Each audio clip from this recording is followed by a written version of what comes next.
الذي أرسله بالحق بشيرا ونذيرا وداعيا إلى الله بإذنه وسراجا منيرا فقد قال الله تبارك وتعالى في كلامه المجيد والفرقانه الحميد أعوذ بالله من الشيطان الرجيم بسم الله الرحمن الرحيم إن الله وملائكته يصلون على النبي يا أيها الذين آمنوا صلوا عليه وسلموا تسليما اللهم صل على محمد وعلى آل محمد كما صليت على إبراهيم وعلى آل إبراهيم إنك حميد مجيد اللهم بارك على محمد وعلى آل محمد كما باركت على إبراهيم وعلى آل إبراهيم إنك حميد مجيد رب اجعلني مقيم الصلاة ومن ذريتي ربنا وتقبل دعائي ربنا اغفر لي ولوالدي وللمؤمنين يوم يقوم الحساب हमारे दुआ है ऐ खुदा हो इस्लाम का बुलबुला सदा अता कर सभी को हिदायत का नूर जलालत का अंधेरा हो जाए दूर या रब अगर तू करम करे ओ बात ज़बां को जो दिल पर असर करे तक़ब्बल मिन्ना इन्नका अंतस समीउल अलीम व तुब अलैना इन्नका अंतत तव्वाबुर रहीम सुब्हान रब्बिका रब्बिल इज़्ज़ति अम्मा यसिफून व सलामुन अलल मुरसलीन व अलहम्दुलिल्लाहि रब्बिल आलमीन मशाइख़ इज़ाम उलमाए इकराम हजरत सम्मानित আজকার জলসার সভাপতি মহাশয় সামনে বসে থাকা শিক্ষিত জ্ঞানীগণী বুদ্ধিজীবী ইসলাম দরদি ভাতৃবৃন্দবর পর্দার আড়ালের মা ও বোনেরা সকলকেই জানাচ্ছি আমার আন্তরিক শুভেচ্ছা ভালোবাসা অভিনন্দন দিয়ে সর্বপ্রথমে সে আল্লাহ সুবহানাহু ওয়া তাআলার দরবারে তার শুকরগুজার বান্দা হিসাবে আমরা একসঙ্গে একযোগে একত্রিত হয়ে আল্লাহর সন্তুষ্ট লাভনীয়র জন্য পড়ে নিচ্ছি আলহামদুলিল্লাহ। আচ্ছা, এখানে যারা বসে আছেন, আমি এখানে বসে আছি, আমরা যারা বসে আছি, একটা সত্য কথা বলুন, আপনারা বেঙ্গলি, আপনারা পশ্চিমবঙ্গের নাগরিক, আর বাংলা ভাষাভাষীর ব্যাপারে যথেষ্ট পরিমাণে আপনাদের কাছে জ্ঞান আছে, কিন্তু আপনাদের পশ্চিমবঙ্গ ছাড়া অন্য একটি রাজ্য, সেই রাজ্যের নাম হচ্ছে আপনার, একসময় ছিল বিহার, এখনো বিহার আছে, বিহারটা ডিভাইড হয়ে গিয়ে আপনার ঝাড়খণ্ড হয়েছে। আগে যখন আমি আসতাম এর পূর্বে আপনাদের পশ্চিমবঙ্গে, তখন আমাকে বলতো বিহারি সাহেব আসছেন, এখন বলে ঝাড়খণ্ডী সাহেব আসছেন। এখন আপনাদের বুঝতে চাইছি যে ঝাড়খণ্ডের যে রাজ্যের মুখ্যমন্ত্রী হয় আদিবাসী, যেমন অর্জুন মুন্ডা, যেমন মধু কোরা, যেমন বাবুলাল মারান্ডি, যেমন হেমন্ত সোরেন, এখন যিনি বর্তমানে আছেন। আসলে আপনারা জ্ঞানী মানুষ তো, ফলে বুঝতে চাইছি যে রাজ্যের মুখ্যমন্ত্রী হয় আদিবাসী, সেই রাজ্যের নাগরিক সোনার বাংলার মানুষের সামনে এসে বাংলায় বক্তৃতা করবে, এটা বাংলার মানুষের আশা করতে পারে না। কিন্তু আল্লাহ সুবহানাহু তাআলা যদি ইচ্ছা করেন কাউকে আমি হিব্রু ভাষায় কথা বলে নিব, তাহলে সে লোকটা হিব্রু ভাষায় আলোচনা করতে পারে। আল্লাহ যদি ইচ্ছা করেন কাউকে আমি ইংলিশে কথা বলে নেব, তাহলে সে ইংরেজিতে কথা বলতে পারে। আল্লাহ যদি ইচ্ছা করেন কোনো বাঙালিকে আমি আরবি ভাষায় কথা বলে নেব, তাহলে সে অ্যারাবিক ভাষায় কথা বলতে পারে। তবে আরবিতে বলি, চাই ইংলিশে বলি, ফার্সিতে বলি, চাই হিন্দিতে বলি, চাই উর্দুতে বলি, চাই বাংলাতে বলি, এটা আমাদের কোনো পাণ্ডিত্য নয়। এটা হচ্ছে আল্লাহ সুবহানাহু ওয়া তাআলার কৃপা, তার দয়া, তার অনুগ্রহ। যাকে যখন চান যে কোনো ভাষায় কথা বলে নেন। আমি এতক্ষণ পর্যন্ত আমি যেভাবে বাংলায় কথা বললাম, আমি ঝাড়খণ্ডের মানুষ হলো কথা বুঝতে পেরেছি না পারি নাই? পেরেছেন না পারেন নাই? পেরেছেন তো? যখন পেরেছেন তখন একটু ভালো করে উত্তর দেন। আমি বাংলায় জিজ্ঞেস করছি, আমরা কি বসে আছি? সবাই মিলে বসে একটু জিজ্ঞেস করছি, বসে আছি কি? হ্যাঁ, বহরমপুরের মানুষ কথাই বলি না, আমরা কি বসে আছি? আমি 70 বছরের বুড়ো মানুষ, কথা বুঝেন কিনি? আর আপনারা দেখেন অনেক ধরনের মানুষ আছেন। একটু জোরে, আর একটু জোরে বলুন, কি বসে আছি? মিথ্যা কথা, মিথ্যা কথা। কেমনে মিথ্যা কথা? আল্লাহ পাক বলছেন, ইয়াকু কাদিবান ফাআলাইহি কাদিবুহু ওয়া ইয়াকু সাদিকান ইউসিবুকুম বা'দুল্লাযী ইয়াঈদুকুম ইন্নাল্লাহা লা ইয়াহদি মান হুয়া মুশরিফুন কাযযাব। আল্লাহ রাব্বুল আলামিন বলেন, যারা সীমা লঙ্ঘনকারী হয়, সীমা অতিক্রমকারী হয় আর মিথ্যাবাদী হয়, আমি আল্লাহ তারাকে হেদায়েত করি না। আপনারা বলেছেন বসে আছি, আর আল্লাহ চ্যালেঞ্জ করে বলছেন এই সময় যদি এই জমিনটারে ধসায় দিই, ভূমিকম্প করে দিই, তাহলে কে কে বসে থাকতে পারবে? একটু হাত উঁচু করে দেখাও। পারবো? তখন চ্যালেঞ্জ করে বসে আছি। আর আল্লাহ বলছেন বসে নাই, আমি আল্লাহ পাক তোমাদেরকে বসে থাকার জন্য জমিনটাকে যেন স্থির করে দিয়েছি এবং তোমাদেরকে বসে থাকার তৌফিক দান করেছি, তাই বসে আছো। আর আমরা চ্যালেঞ্জ করছি বসে আছি, কথা বুঝলেন কি? আমার ভাইরা, বসে নাই, যে আল্লাহ পাক বসে রেখেছেন সেই আল্লাহ পাক আমাদেরকে দর্শন শক্তি দিয়েছেন, শ্রবণ শক্তি দিয়েছেন, এমনি করে বাক শক্তি দিয়েছেন, এমনি করে বুঝ শক্তি দিয়েছেন, অসংখ্য নিয়ামত দিয়ে পরিপূর্ণ করে তারপরে নিখুঁত নির্বিশাল অক্সিজেন দিয়ে যে মাবুদ জীবিত রেখেছেন, তার প্রশংসা করতে গিয়ে আপনাদের আপত্তি আছে? আপত্তি আছে? যেহেতু আপত্তি থাকার কথা নয়, সেহেতু আমরা একটু আল্লাহর নৈকট্য লাভের উদ্দেশ্যে জোরে সোরে চিৎকার দিয়ে বলি আলহামদুলিল্লাহ। আরো জোরে বলুন আলহামদুলিল্লাহ। তারপরে পরে আমাদের নবী, বিশ্ব নবী রাহমাতুল্লাহ আলামিন জনাবে মুহাম্মদ রাসূলুল্লাহ সাল্লাল্লাহু আলাইহি সাল্লামের প্রতি অসংখ্য অগণিত দরুদ ও সালাম অবতীর্ণ হয়ে যাক। সকলে বলি আল্লাহুম্মা আমিন। বন্ধুগণ, এতক্ষণ পর্যন্ত বিভিন্ন ওলামা کرام, বিভিন্ন মুকাররির, বিভিন্ন আলেমে দ্বীন, তিনারা যেসব কথাগুলি বলছিলেন, এটা আমাদের কল্যাণের জন্য, আমাদের মঙ্গলের জন্য, ইহকাল এবং পরকালের জন্য।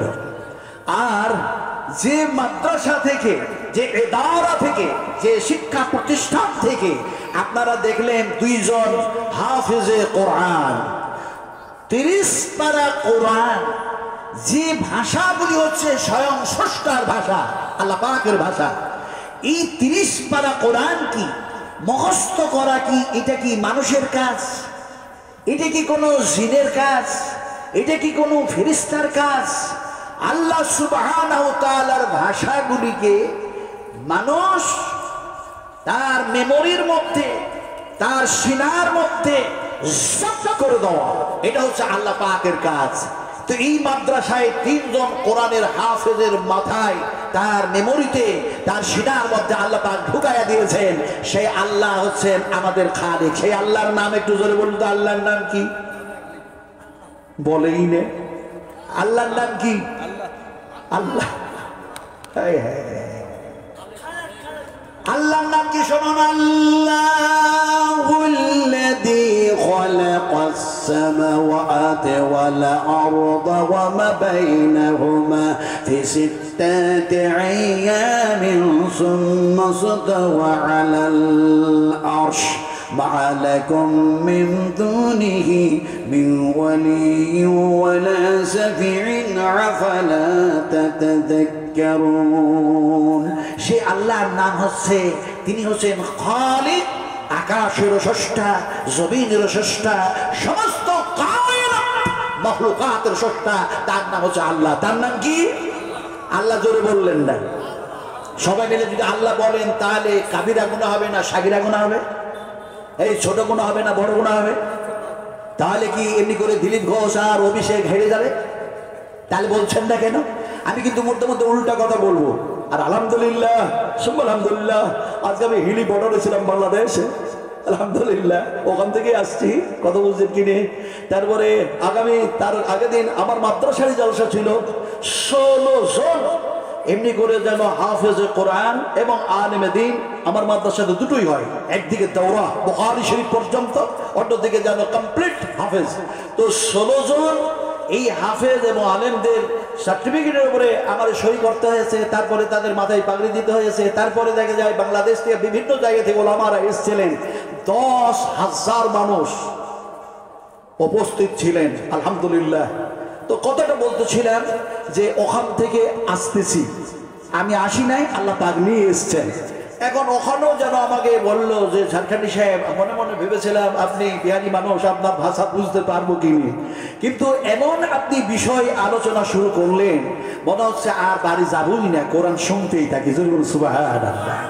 আমি তার আগে বলেছিলাম সাহাবায়ে কেরাম রাদিয়াল্লাহু তাআলা আনহুদের সামনে নবীজি যখন বয়ান করতেন, সে সময় সাহাবীরা ঘর ভুলে যেত, বাড়ি ভুলে যেত, দুনিয়া ভুলে যেত, রাসূলের মহব্বতে রাসূলের সামনে বসে বসে আল্লাহর কথাগুলি শুনতেই থাকতো। আর নবী যখন কথা বন্ধ করতেন তারা বাড়ি চলে যেত, নিজের সংসার নিয়ে ব্যতিব্যস্ত হয়ে পড়তো।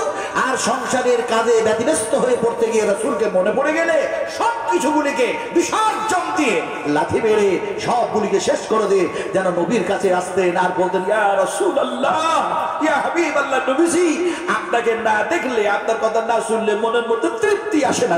সুবহানাল্লাহ। আপনারা তো সেই মানুষ, আমি হিলির মানুষগুলোকে বলেছি।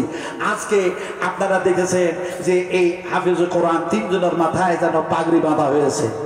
আচ্ছা বলুন, এদের মাথায় পাগড়ি দেওয়া হলো, এদের পিতা মাতার মাথায় কি দেওয়া হবে? কে পড়াবে? আমরা মানুষ, আমরা আলেমে দ্বীন, এদের মাথায় পাগড়ি পড়ালাম, আমরা আলিম, আমরা হাফিজি কোরআন, এদেরকে যেন দেখা যায় কোরআনের শিক্ষা দিলাম। এই মাদ্রাসার যিনি সদর আছেন, যিনি শেখাচ্ছেন, আলহামদুলিল্লাহ, হাইয়াকাল্লাহ, বারাকাল্লাহ, জাযাকুমুল্লাহ খাইরান জাযা, হাসানাল জাযা, তার জন্য আমার পক্ষ থেকে দোয়া থাকলো আল্লাহ পাকের কাছে। এখন দেখা যায় আমরা যেন দেখা যায় এমনি করে শিখালাম, এমনি করে তার মাথায় পাগড়ি যেন দিলাম। আল্লাহর কসম খেয়ে বলছি, নবীজি বলছেন কোন মানুষ যেন দেখা যায় তার পিতা মাতার মাথায় পাগড়ি দিবে না। স্বয়ং আল্লাহ সুবহানাহু ওয়া তাআলা যেন তাদের যেন মাথায় যেন দেখা যায় নূরের যেন মুকুট, সোনা যেন মুকুট, এটা দেওয়ার জন্য যেন নির্ধারিত করে রাখা হয়েছে। তাদের পিতা মাতার যেন মাথায় মুকুট দেওয়া হবে, সোনার তাজ পরানো হবে। সুবহানাল্লাহ বললেন না? সাগিরা গুনাহ হবে, কাবিরা গুনাহ হবে। জোরে বলুন সুবহানাল্লাহ। সুবহানাল্লাহ কি জিনিস? সময় থাকলে আর আপনাদের ধৈর্য থাকলে ইনশাআল্লাহ শুরু সাদেক পর্যন্ত তাফসীর হবে। তাফসীর ইবনে কাসীর, তাফসীর হুসাইনি, তাফসীর মারফুল কোরআন, তাফসীর মুজুল কোরআন, তাফসীর আসানুল বায়ান, তাফসীর দোকান, তাফসীর কাসাফ, এছাড়া আরো অনেক অনেক তাফসীর আছে। বিভিন্ন তাফসীরকারকেরা বিভিন্নভাবে তাফসীর করেছেন। আমি সব কথা যদি আলোচনা করতে যাই তাহলে রাত শেষ হবে, দিন শেষ হবে, সপ্তাহ শেষ হবে, মাস শেষ হবে, বৎসর শেষ হবে, হায়াত শেষ হবে, কিয়ামত হয়ে যাবে, আল্লাহর আলোচনা শেষ হবে না। জোরে বলুন সুবহানাল্লাহ। সুবহানাল্লাহ মানেই হচ্ছে তিনি, যিনি হচ্ছেন পাক, যিনি হচ্ছেন পবিত্র সমস্ত ত্রুটি থেকে, সমস্ত অন্যায় থেকে। আল্লাহ পাক হচ্ছেন পাক আর পবিত্র, ফলে তার পবিত্রতা বয়ান করলেই আল্লাহ পাক খুশি হয়ে যান। আবারও বলি সুবহানাল্লাহ। এখন দেখা যায় মাথায় সোনার যেন মুকুট পরানো হলো, তার পরিয়ে দেওয়া হলো।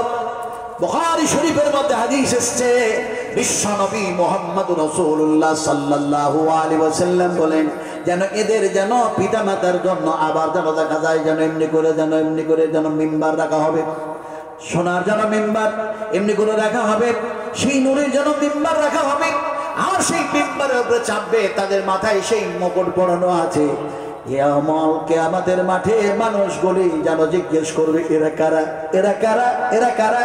বলি এরা হচ্ছে সেই হাফেজে কোরআন, সেই আলেম, তাদেরই যেন পিতা মাতার সম্মান আল্লাহ পাক যেন দান করেছেন। সুবহানাল্লাহ। কথা বলতেছিলাম যে শিক্ষা সব ধরনের হবে। আপনি ডাক্তারি শিক্ষা করুন, মাস্টারি ডিগ্রি পাস করুন, অর্জন করুন, আপনি এমনি করে দেখা যায় বৈজ্ঞানিক হন, আপনি এলএলবি, আপনি লয়ার হন, আপত্তি নেই। সর্বশিক্ষায় শিক্ষিত হন, সর্বভাষায় ভাষাবিদ হন, কিন্তু দেখা যায় এই কোরআনের ভাষা, এই আল্লাহর ভাষা সবচেয়ে উত্তম, সবচেয়ে যেন উৎকৃষ্ট, সবচেয়ে বেস্ট, সবচেয়ে বেটার, সবচেয়ে যেন উন্নত মানের ভাষা। আল্লাহ পাক যেন বলছেন, আমি কোরআনের মধ্যে যেগুলি বয়ান করেছি এগুলি শুধু আলেমদের জন্য নয়, হাফেজদের জন্য নয়, মৌলবীদের জন্য নয়, মৌলানাদের জন্য নয়, মুসলিমদের জন্য নয়, মুসলিমাদের জন্য নয়। আল্লাহ পাক বলছেন, এ আমার ভাষা তো গোটা বিশ্ব মানবের কল্যাণের জন্য। সুবহানাল্লাহ। যেমন কোরআনের মধ্যে আল্লাহ পাক যেন এক জায়গায় বলছেন, হাজা বায়ানুল লিন্নাস, হাজা এই কিতাব, বায়ান আলোচনা, লিন্নাস বিশ্ব মানবের কল্যাণের জন্য আমি আল্লাহ আলোচনা করে দিয়েছি। যারা এই কথা গ্রহণ করবি, যারা এই কিতাব গ্রহণ করবে, এই কিতাব মাফিক যারা জীবন চালাবে, জীবন বাস্তবায়ন করবে, আল্লাহ পাক বলছেন তারাই নিষ্কৃতি পেয়ে যাবে সমস্ত ক্ষতি থেকে। এটা হলো আল্লাহর কথা। সুবহানাল্লাহ, সুবহানাল্লাহ। আপনাদেরকে আমি বলতে বলতে বলতে বলতে যেন এতক্ষণ পর্যন্ত একটু পিচটা ঠিক করছিলাম, যাতে বলটা ভালোভাবে করতে পারে। কথা বুঝেন কি না? ব্যাগ চালাবার সময় যাতে 4 আর 6 যাতে হতেই থাকে। কথা বুঝেন কি না? আমার ভাইরা এতক্ষণ পিচ ঠিক করলাম। এবার আপনারা যারা এখানে এসছেন, হাফেজদের মাথায় পাগড়ি দেওয়া দেখেছেন, এরা যে কোরআনের হাফেজ তাও বুঝে গিয়েছেন। এখন আপনাদেরকে বলবো যে কোরআন থেকে আলোচনা করছিলেন ওলামারা, আর আমি তো করতেই পারি না, আল্লাহ পাক যা বলেন এবার সেগুলি বলবো। কিন্তু এই কোরআন থেকে আলোচনা এর পূর্বে আমরা শুনেছি না শুনি নাই? বলেন, শুনেছেন না শুনেন নাই? বিশ্ব নবী মুহাম্মদ রাসূলুল্লাহ সাল্লাল্লাহু আলাইহি সাল্লামের কথা আমরা এর পূর্বে শুনেছি না শুনি নাই? শুনেছি। কিন্তু এত শুনলাম, শোনার পরেও তো আমাদের পরিবর্তন আসা দরকার ছিল। কিন্তু আমাদের পরিবর্তন কি এসছে? এসছে? হ্যাঁ ইয়া না বলুন। আসে নাই তো? আসে নাই। না আসার কারণ কি? এত কোরআন শুনলেন, এত হাদিস শুনলাম, এত আল্লাহর কথা, এত নবীর কথা শুনলাম, তারপরও পরিবর্তন আসলো না।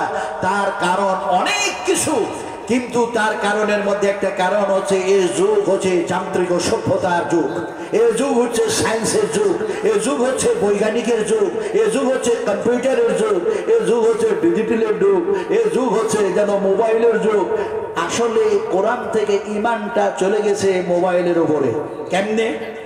নবীজি বলেছে 70,000 ইহুদি তোমাদের এই কোরআনের উপরে বিশ্বাস যাতে না থাকে, এই বিশ্বাসটাকে নষ্ট করার জন্য তারা যেন দাজ্জালে পরিণত হবে। আসলে দাজ্জাল হবে না। তার মানে দাজ্জালের যা ভাষা, তার যা চালচলন, তার যা গুণাগুণ গুণাবলী তাদের মধ্যে যেন থাকবে।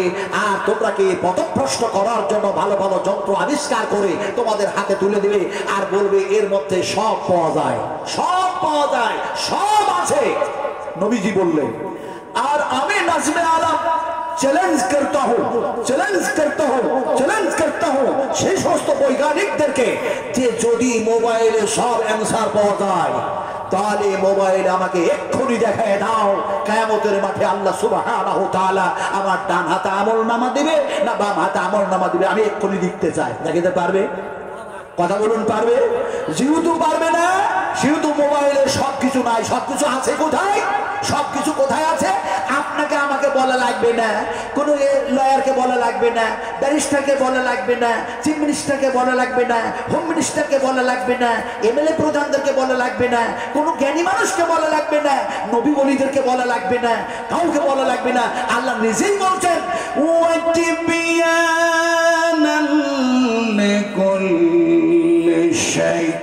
আমি আল্লাহ রাব্বুল আলামিন এই কিতাবের মধ্যে, এই কোরআনের মধ্যে সব যেন ঢোকায়া দিয়েছি, সব বলে দিয়েছি, সব আছে, সব যেন পেয়ে যাবে। জোরে বলুন সুবহানাল্লাহ।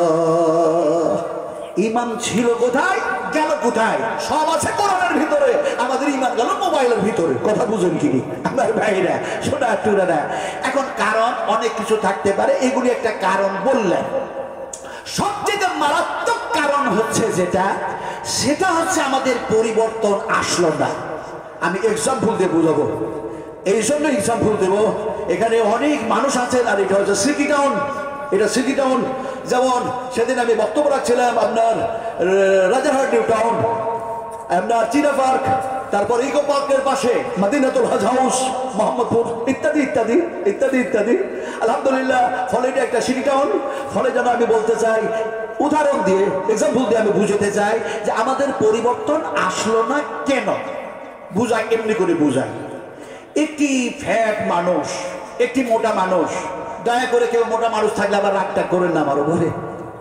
আমি সেদিন একটা বক্তব্য রাখছিলাম, কোথায় জানো, আপনার এই ঘাটালে, ঘাটাল তো আপনারা চিনেন নাকি? মেদিনীপুর চিনেন না?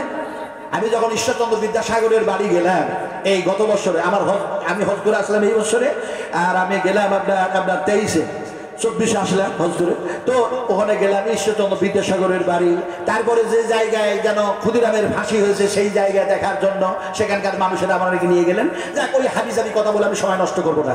এখন সেখানে গিয়েছিলাম, তো সেখানে যাওয়ার পরে যিনি আমাদের দাওয়াত দিয়ে নিয়ে গেছেন তিনি খুব মোটা মানুষ, তিনি খুব ফ্যাট মানুষ। তো আমি যখন ওখানে একটা এক্সাম্পল দিতে গেলাম এই বলে, তো উনি আমাকে বললেন, হুজুর আপনি ওয়াজ শুরু করলেন আমাকে দিয়ে, আপনার চোখে কি আমি ধরা পড়লাম, আর কোনো মানুষ ছিল না? আমি তারে বললাম, ভাই আপনার ইলম কতটা? আমি বললাম আপনার জ্ঞান কতটা? উনি আরো রাগ করলেন আমার উপরে, যারে আমি এত ভালোবেসে মহব্বত দিয়ে দাওয়াত করে নিয়ে আসলাম, তিনি বলছেন আমার জ্ঞান কতটা। আচ্ছা আপনারা বলুন, মানুষের জ্ঞান কি কম? রকেট আবিষ্কার করলো, জাহাজ আবিষ্কার করলো, ট্রেন আবিষ্কার করলো, অগ্নিক্ষেপণাস্ত্র আবিষ্কার করলো, কত জ্ঞান। আর আল্লাহ বলছে তোমাদের জ্ঞান যত সামান্য জ্ঞান। জোরে বলুন সুবহানাল্লাহ। কেন বলছেন? আল্লাহ পাক বলছেন, ওমা উতিতুম মিনাল ইলমি ইল্লা কালিলা। আল্লাহ বলছে একটু জ্ঞান দিয়েছে আর ব্যাগের মতো শুধু জমাচ্ছিস, এই করেছিস সেই করেছিস, কি করেছিস? কিচ্ছু করিস নাই। কথাটা বলতেছিলাম, সভাপতিকে বললাম, সভাপতি সাহেব আপনি যে জ্ঞান দিয়ে বলছেন না, ওই জ্ঞানটা যত সামান্য, একটু খামোশ, একটু চুপ করুন। আমি মুসাফির, রাসূলুল্লাহ বলেছেন মুসাফিরের যথাযথ সম্মান করো, যদি আমি সম্মান না করেন রাসূলকে ইনকার করা হবে। জোরে বলুন সুবহানাল্লাহ। সভাপতি সাহেব বললেন, হুজুর আমি আর একটু কিছু বলবো না, আপনি যে বিহারি মানুষ, কোথা থেকে কথা বলেন, মনে হচ্ছে এই প্রশ্নের উত্তর আমার কাছে আর নাই। তো এখানে দয়া করে কেউ যদি মোটা মানুষ থাকেন, যদি এক্সাম্পল দিতে যাচ্ছি, দয়া করে কেউ রাগ টাগ করবেন না, আগে ক্ষমা চেয়ে নিলাম। এখন কথাটা বলছিলেন কি, একটা ফ্যাট মানুষ, একটা মোটা মানুষ, তার উঠতে বসতে চলতে ফিরতে সদা সর্বদাই কষ্ট হয়। এখন এই কষ্ট সহ্য করতে না পেরে এক ডাক্তারের কাছে গিয়েছে, গিয়ে বললো, স্যার আমি হেভি ফ্যাট হয়ে গেছি, মোটা হয়ে গেছি, আমার সর্ব বিষয়ে সর্ব কাজে যেন কষ্টকর মনে হচ্ছে, তো আমার শরীরের পরিবর্তন কিভাবে আসবে একটু দয়া করে আপনি ওষুধ দেন, সাজেশন দেন, কি হবে কি করলে যাতে আমার পরিবর্তন শরীরে আসে। ডাক্তার তার কথা শুনে জিজ্ঞেস করলেন যে তুমি যে এত মোটা হয়েছে, তো খাবার কি খাও? আপনারাকে জিজ্ঞেস করি, বহরমপুরের মানুষ, আপনারা বলুন খাবার খেয়ে এসছেন না খান নাই? গতকালকে তো খেয়েছেন, দুপুর বেলা তো খেয়েছেন, তো বলুন তো খেয়েছেন না খান নাই? কোন হাতে খেয়েছেন? এই হাতে নেই, একটু ভালো করে বলুন, ভালো করে মাথা ঠান্ডা করে বলুন, কোন হাতে খেয়েছেন? এই ডান হাতে খেয়েছেন তো? আর আল্লাহ চ্যালেঞ্জ করছেন, আরে বলছেন এই হাত থেকে আমি প্যারালাইসিসে পরিণত করে দিলাম, খাবে কোন হাতে? বলে বাম হাতে। বাম হাতটাকেও যেন প্যারালাইসিস করে দিলেন, খাবেন কোন হাতে? বলে স্ত্রী খাওয়াবে। বলে স্ত্রীকেও প্যারালাইসিস করে দিলেন, খাবেন কি করে? বলে পিতা খাওয়াবে, মাতা খাওয়াবে, পাড়ার মানুষ খাওয়াবে, গ্রামের মানুষ খাওয়াবে, পৃথিবীর মানুষ খাওয়াবে। গোটা পৃথিবীর মানুষগুলিকে আল্লাহ পাক যেন ভঙ্গ করে দিয়ে যেন প্যারালাইসিসে পরিণত করে দিলেন। এবার কোন হাতে খাবেন আপনারা বলুন? এতক্ষণ বললেন ডান হাতে খেয়েছে, এবার কি করে খাবেন? আল্লাহ খাওয়াবে। এতক্ষণ বললেন না কথাটা, বলে ডান হাতে খেয়েছি, কথা বুঝেন কি? আল্লাহ পাক বলছেন তোমরা ডান হাতে খাও নাই, তোমার মা খাওয়াই নাই, তোমার বাবা খাওয়াই নাই, পৃথিবীর কোন মানুষ খাওয়াই নাই, তুমি নিজেও খাও নাও। আল্লাহ পাক যেন বলেন হুয়া ইউতইমুনি ওয়া ইয়াসকিন ওয়া ইযা মারিদতু ফাহুয়া ইয়াশফিন।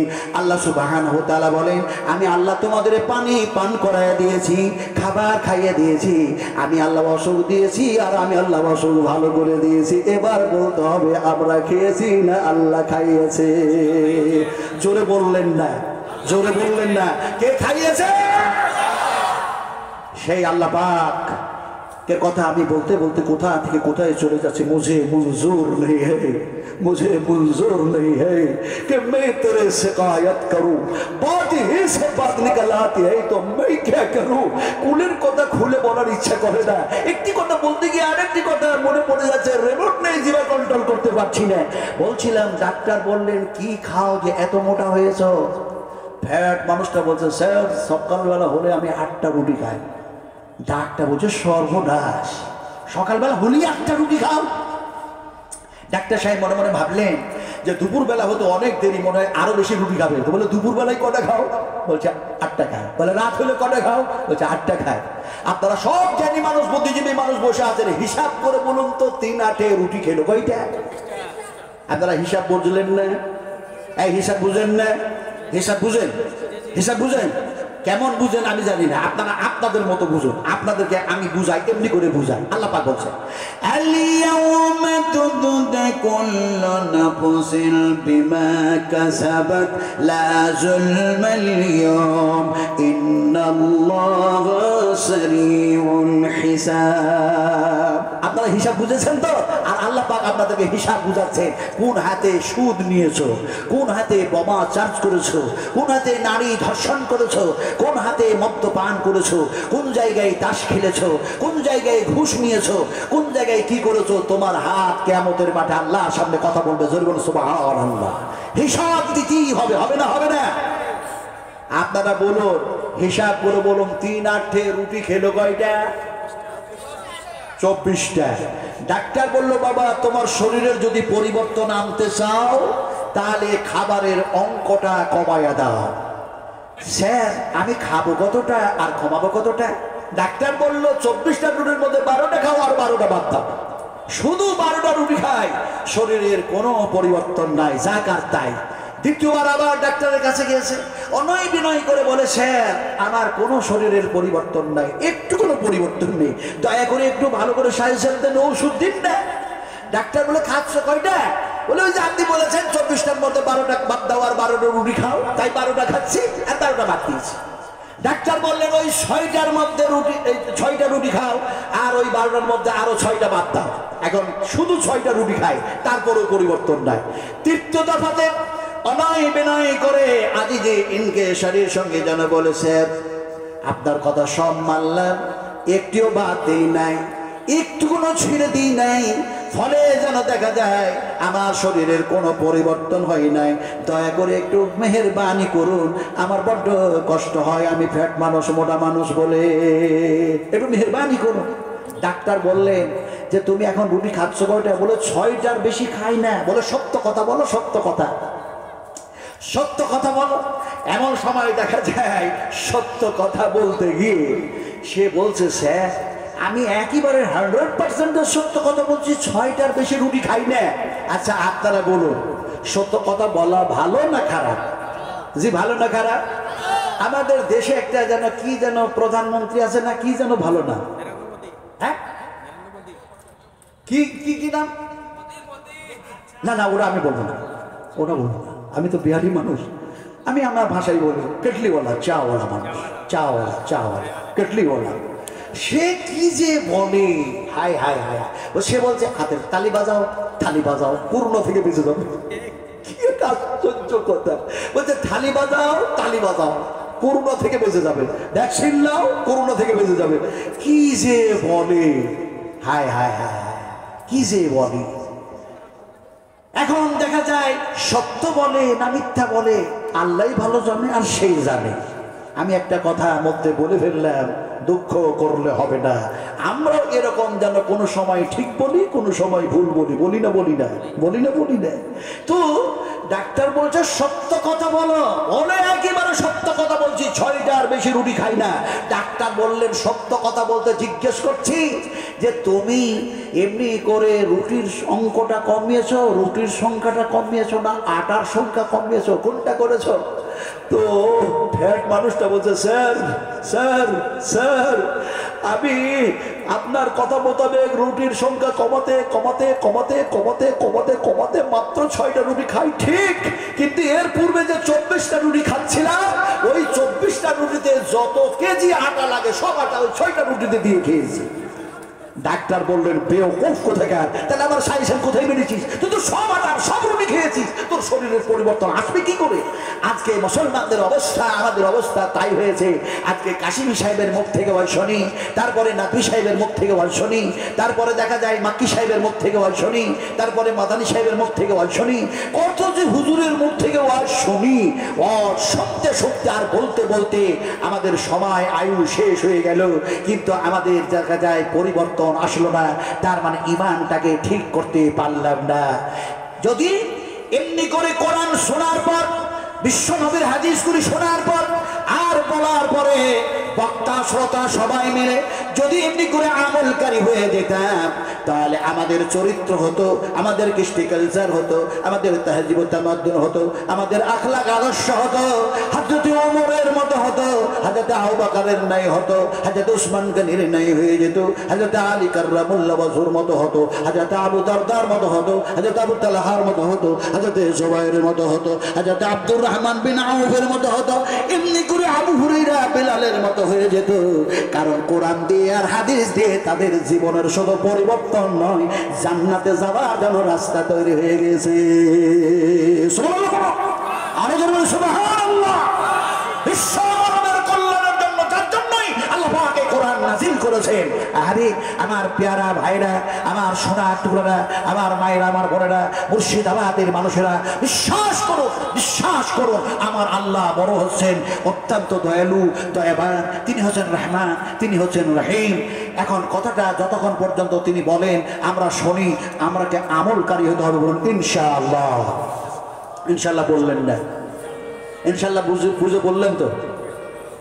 যে জিনিস, যে কর্ম বুঝে করা হয় আর যে কথা বুঝে বলা হয়, তার মধ্যে ভুল হওয়ার সম্ভাবনা কম থাকে, না হওয়ারই সম্ভাবনা বেশি। কিন্তু যেটা না বুঝে করা হয়, যে কর্ম না বুঝে বলা হয়, যে কথা, সেটা ভুল হওয়ার সম্ভাবনা 100% থাকে। কথা ঠিক না বেঠিক বলুন? তাহলে ইনশাআল্লাহ বুঝে বলেছি তো? কি ইনশাআল্লাহ বলুন? ইনশাআল্লাহ কি? ইনশাআল্লাহ বুঝে যেন বলতে গিয়ে আপনাদের বুঝায়, নবীজি বললেন কথা আনকমপ্লিট করো না, অসম্পূর্ণ করো না। কথা যদি কমপ্লিট করতে হয়, ভাষা যদি কমপ্লিট করতে হয়, কেমনে ভাষা কেমনে কথা বলি। আপনি বললেন আগামীকাল এই বহরমপুরে বাজারে যাব, আগামীকাল যেন দেখা যায় গজদার পাড়ায় যাব, আগামীকাল কলকাতা যাব, আগামীকাল বিয়ে বাড়ি যাব। এই কথা যেন আনকমপ্লিট, অসম্পূর্ণ কথা। তার মানে আপনাকে বলতে হবে আগামীকাল এই কাজ করব ইনশাআল্লাহ। এটা হচ্ছে আল্লাহ পাকের ভাষা। নবীজি কি বলছেন? এমনি করে নবীজি বললেন, এমনি করে ভাষা কমপ্লিট হলো।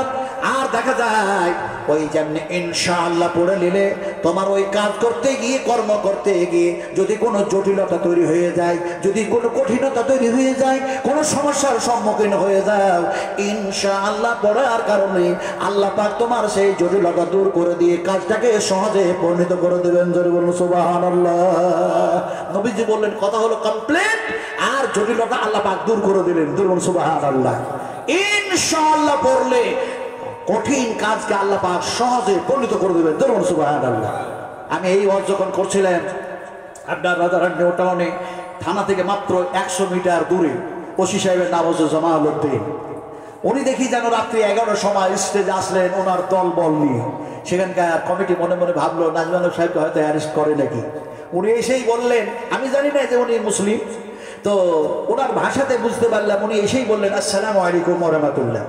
আমি দেখলাম মানুষটা মুসলিম আছে, নন মুসলিম না। তো আমি শেষ পর্যন্ত একটু সাহসের সঙ্গে জিজ্ঞেস করলাম। আমি যদি আরবিতে জিজ্ঞেস করতাম তাহলে উনি মুশকিলে পড়ে যেতেন। যদি বলতেন মা ইসমুকা, আপনার নাম কি, উনি তো আর জানেন না, কিভাবে জবাব দেবে? যেহেতু কুল হাল ইয়াস্তাবিল্লাযীনা ইয়ালামুনা ওয়াল্লাযীনা লা ইয়ালামুন, শিক্ষিত মানুষ আর অশিক্ষিত মানুষ কখনো সমান হয় না। যেমন সুবহানাল্লাহ। এখন উনি আসলেন, সালাম দিলেন, বুঝতে পারলাম যে মুসলিম। আমার পাশে যিনি সভাপতি বসেছিলেন ইনি বললেন যে জামালউদ্দিন, ইনি ইন্সপেক্টর ওসি সাহেব আপনার সাথে কথা বলবে।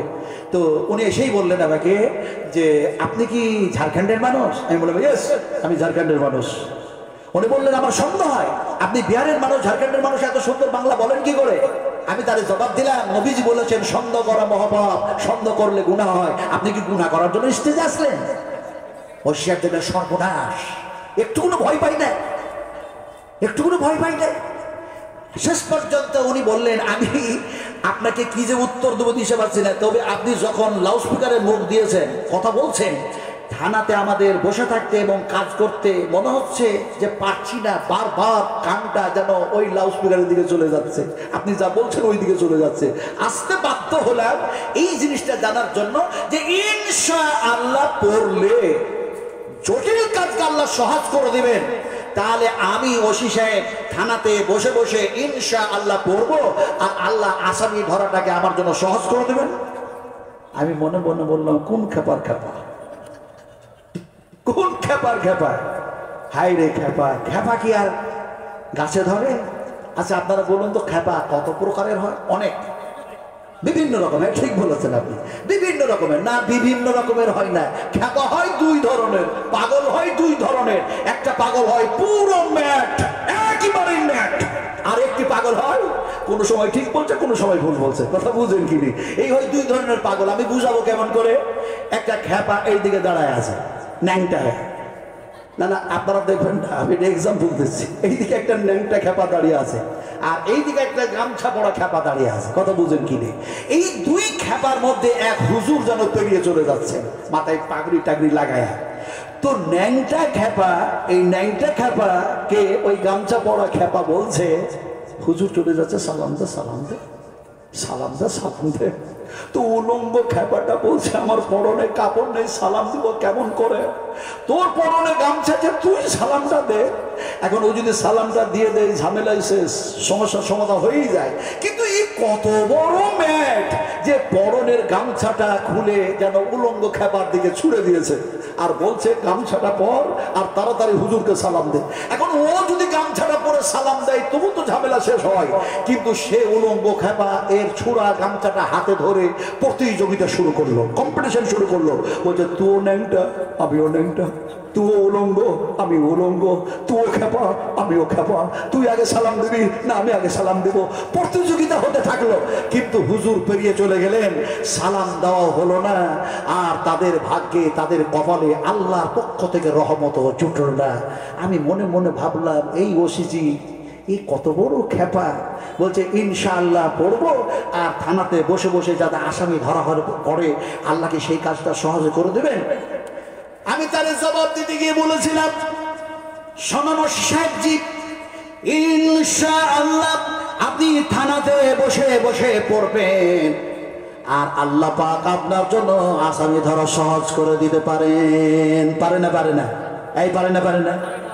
মায়ের পেটে যদি সন্তান প্রদান করতে পারেন, পানি থেকে যদি দেখা যায়, এমনি করে দেখা যায় মানুষ বানাতে পারেন। কি থেকে মানুষ বানিয়েছেন আমি আজ গজ করবো না, লম্বা হয়ে যাচ্ছে। ইনশাআল্লাহ আগামীতে যদি আমি বহরমপুরের মাটিতে আসি যথাযথভাবে আলোচনা করবো ইনশাআল্লাহ। এই নিয়ামতুল্লাহ এমএলএ সাহেবের মাদ্রাসায় আমি আসছি আলহামদুলিল্লাহ, 1 ফেব্রুয়ারি। কথা বলছেন কি? অনেক মাস আগে, 6 মাস আগে দাওয়াত দিয়েছেন উনি, আলহামদুলিল্লাহ, শুভ আলহামদুলিল্লাহ। যা কথাটা বলতেছিলাম কি, যে ইনাকে আমি বুঝালাম যে শোনো, একটি মানুষ আর একজন মানুষকে হত্যা করেছে। কোরআন থেকে আলোচনা করছি ওসি সাহেবের সামনে। একটি মানুষ আর একটি মানুষকে হত্যা করেছে। মানুষকে নিহত হয়েছে, মৃত্যু বরণ করেছে, আল্লাহ পাক তাকে মৃত্যু মুখে পতিত করে দিয়েছে। এখন ওই মৃত্যু মানুষটার বংশগলির মানুষেরা সেই জামানায় সেই পিরিয়ডে সেই একজন নবীর কাছে চলে গিয়েছে। সেই জামানার সবচেয়ে বড় পয়গম্বর হযরত মূসা আলাইহিস সালাতু সালাম হযরত মূসাকে গিয়ে বলল, মূসাজি আপনি জানো নবী, আপনি পয়গম্বর, এই মানুষটা একে হত্যা কে করলো, আসামি ধরা পড়ছে না, একে কে হত্যা করেছে তাকে চিনাও যায় না, বুঝাও যায় না, ফলে একে ধরা যায় কেমন করে, তার প্রসেস কি হবে একটু বলে দেন। হযরত মূসা আলাইহিস সালাতু সালাম বললেন, একটি গরু জবা করো গা, একটি গরু জবা করো গা। এমন সময় তারা বললো গরু জবা করব, কিন্তু গরুটার রং কেমন হবে, শিং কেমন হবে, লেজ কেমন হবে, বয়স কেমন হবে, যত বারবার প্রশ্ন করেছিল তত জটিল থেকে জটিল তারা সমস্যার সম্মুখীন হয়েছিল। কিন্তু দেখা যায় যখন বললেন গরুটার কালার, গরুটার রং কেমন হবে, এমন সময় বললেন গরুটা বলদ হলেও হবে না, সেটা গাভী হওয়া লাগবে, গাই হওয়া লাগবে। আর দেখা যায় সেটা যেন সাদা হলেও হবে না, লাল হলেও হবে না, সেটা যেন নীল রঙের হওয়া লাগবে। এমন সময় সেই ধরনের নীল গাভী খুঁজতে খুঁজতে হয়রান পরেশান, আর যেন তারা সেই ধরনের গাভী গাই খুঁজে পাচ্ছে না। শেষ পর্যন্ত তাদের মধ্যে কেউ বলল ইনশাআল্লাহ আগামীকাল পেয়ে যাব। আল্লাহ পাক সহজ করে দিলেন, নীল গাভী তারা পেয়ে গেল, জবা করলো, গোস্ত যেন মৃত্যু মানুষের গলায় ঠেকায় দিল, মানুষটি আল্লাহর হুকুমে জীবিত হয়ে গেল। আর জীবিত হয়ে যাওয়ার পরে তাকে কে হত্যা করেছে তার নাম যেন সে বলে দিল, তারপরে আল্লাহর হুকুমে সে আবার যেন মৃত্যু মুখে পতিত হয়ে গেল, আসামি ধরা পড়ে গেল। আর ইনশাআল্লাহ পড়ার কারণে জটিল কাজ যেন তাদের জন্য সহজটাও হয়ে গিয়েছিল। ওসি সাহেব বুঝে এসছে, বলে আমি আপনার কথা শুনলাম ঠিক, কিন্তু আমি আমার প্রশ্নের উত্তর পাই নাই। আমি বলেছি থানাতে বসে বসে ইনশাআল্লাহ পড়বো, আর আসামি আল্লাহ ধরিয়ে দিতে পারবেন তো? আমি গাই খুঁজবো না, আমি গরু খুঁজতে যাব না, আমি অত কালারিং দেখতে যাব না, ইনশাআল্লাহ করবো, আর আসামি যাতে ধরা পড়ে যায়, সহজ হয়ে যায়। আল্লাহ এটা পারবে তো? আমি বলে হ্যাঁ পারবে।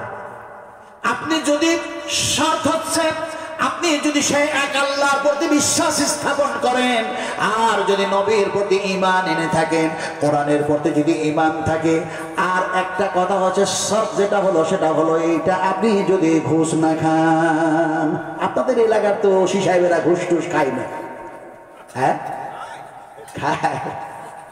আপনারা ভয় পাচ্ছেন মনে মনে, কে জানি অ্যারেস্ট হলো কি হলো, হলো কি হলো, হলো কি হলো। আরে ভাই, এক আল্লাহর কথা বলতে গিয়ে, নবীর কথা বলতে গিয়ে কেউ যদি জেল খাটে, সেটা ইবাদতে পরিণত হয়ে যাবে, আল্লাহ ইবাদতে পরিণত করে দেবেন, আর এক সুন্নাত আদায় হয়ে যাবে। হযরত ইউসুফ আলাইহিস সালাম জেল খেটেছে না? এই একটু জোরে কথা বলুন, জেল খেটেছে না? কথা বলতেছিলাম। এখন দেখা যায় তাই নাকে বললেন, যদি আপনি সুদ না খান, ঘুষ না নেন, আপনি যদি মিথ্যা কথা না বলেন, এক কথায় যদি আপনার আখলাক, আপনার আদর্শ, আপনার চরিত্র, আপনার কৃষ্টি কালচার যদি কোরআন মাফিক হয়ে যায়, ইনশাআল্লাহ পড়বেন, আল্লাহ পাক আপনার জটিলতা দূর করে দেবে, আসামি ধরে দেবে ইনশাআল্লাহ। আমি তারে বললাম, শোনো, এটা যেন সূরা বাকারার মধ্যে দেখা যায় এই ঘটনা এসছে। বাকারকে মানেই হলো গাভী, বাকারকে মানেই হলো গরু, বাকারকে মানেই হলো যেন বলদ, ইত্যাদি ইত্যাদি। আর দেখা যায় ইনশাআল্লাহ এটা আল্লাহ পাকের ভাষা, আপনি যতবার পড়বেন নেকি পেয়ে যাবেন। জোরে বলুন সুবহানাল্লাহ, একটু জোরে বলুন সুবহানাল্লাহ। যেমন কোরআনের মধ্যে এক জায়গায় এসছে ইনশাআল্লাহু মিনাস সাবিরিন ফালাম্মা عصمنا وتلاه للجبين وناديناه يا إبراهيم। আমি শব্দগুলি দিই, এই আয়াতগুলি দিয়ে যেন হযরত ইব্রাহিম আর ইসমাইল আলাইহিস সালামের ওয়াকিয়া বর্ণনা করতে চাইছি না। ইনশাআল্লাহ এটা যে আল্লাহ পাকের ভাষা, এটা যে কোরআনের মধ্যে আছে, তাই আপনাদের সামনে পরিবেশন করে শোনালাম। আপনাদেরকে বলতে চাইলাম, ইনশাআল্লাহ বললে আল্লাহ আমল করাটাকে আমাদের জন্য জটিল না করে সহজ করে দেবেন। ফলে আবার বলেন ইনশাআল্লাহ। আমরা কোরআনের পক্ষে না বিপক্ষে? নবীর পক্ষে না বিপক্ষে? দেখুন, পক্ষে এই কথা বলা সহজ, কিন্তু কাজ করা অত সহজ না। একটু ছোট্ট কাজ করে দেখি পারেন কিনা আপনারা করতে। কারা কারা নবীর প্রতি ঈমান রাখেন, কোরআনের পক্ষে একটু হাত উঁচু করে দেখান। আমি তো হাত উঠাই দিলাম, নইলে তো মুশকিল হয়ে যাবে। আর একটু হাত সিধা হবে না? সব পাই, মুসলিম নন মুসলিম যত সব হাত উঠায় দেন, হাত উঁচু করুন। আর একটু হাত সিধা করে দিন, বলি না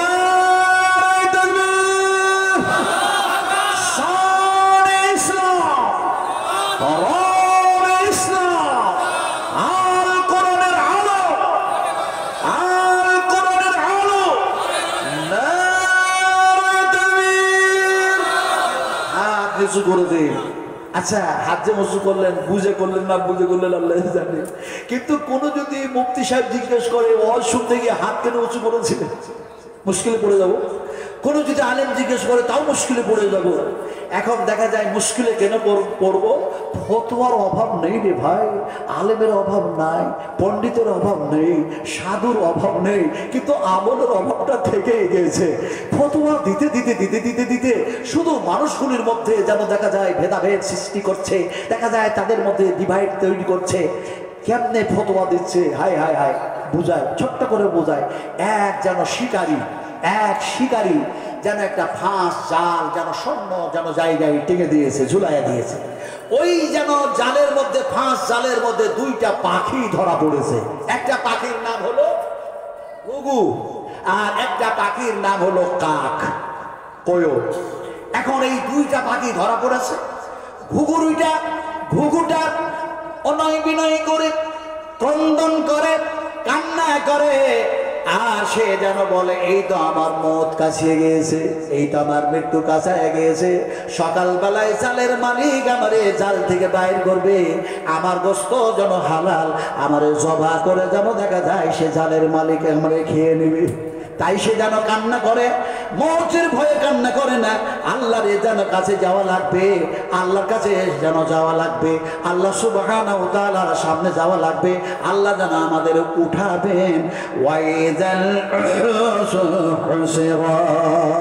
যত চতুষ পর্যন্ত আছে সব আল্লাহর সামনে যেন হবে। এখন কি হবে তারপরে কি হবে ইত্যাদি আমি সেদিকে যাচ্ছি না।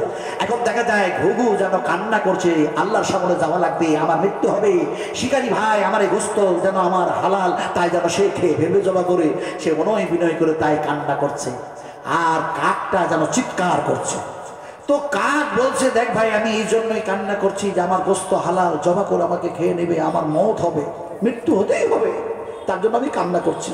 কিন্তু তুই কেন চিৎকার করছিস বলতো? তুই তো কাক, তোর গোস্ত আর হালাল তো নয়, তুই কেন চিৎকার করছিস? কাকটা বলছে, ঘুঘু ভাই শোনো, তোমাকে যে শিকারী যে জাল দিয়ে শিকার করেছে, সেই জালের মধ্যে আমিও যেন আবদ্ধ, যেন বন্দী হয়ে গিয়েছি। সকালবেলা দেখা যায় সে যেন দেখা যায় আমারও জাল থেকে বাইর করবে। কোন মুফতি কোন মৌলবীর কাছে গিয়ে ফতোয়া নিয়ে আসবে বলে তারও গোস্ত হালাল দিয়ে আমারও জমা করে খেয়ে দিবে, তো আমারও তো মওত হবে। আমার ভাইরা, এই হচ্ছে দুনিয়ার খেলা। এখন আপনাদের বুঝাইতেছিলাম যে আমরা কোরআনের পক্ষে হাত উঁচু করেছি। আল্লাহর কসম খেয়ে বলি, পৃথিবীর কোন ওলামা যদি জিজ্ঞেস না করেন, কোন শাইখুল হাদিস যদি জিজ্ঞেস না করেন, পৃথিবীর কোন মুফতি যদি জিজ্ঞাসা না করেন, কোন ওলামা যদি জিজ্ঞাসা না করেন, কোন মুহাদ্দিসা যদি জিজ্ঞাসা না করেন, স্বয়ং যদি আল্লাহ জিজ্ঞেস করেন, হাত তুই কেন উঁচু হয়েছিলি, আল্লাহর প্রশ্নের উত্তরে হাত কথা বলবে না? বলবে না? এই বলবে না? বলবে না?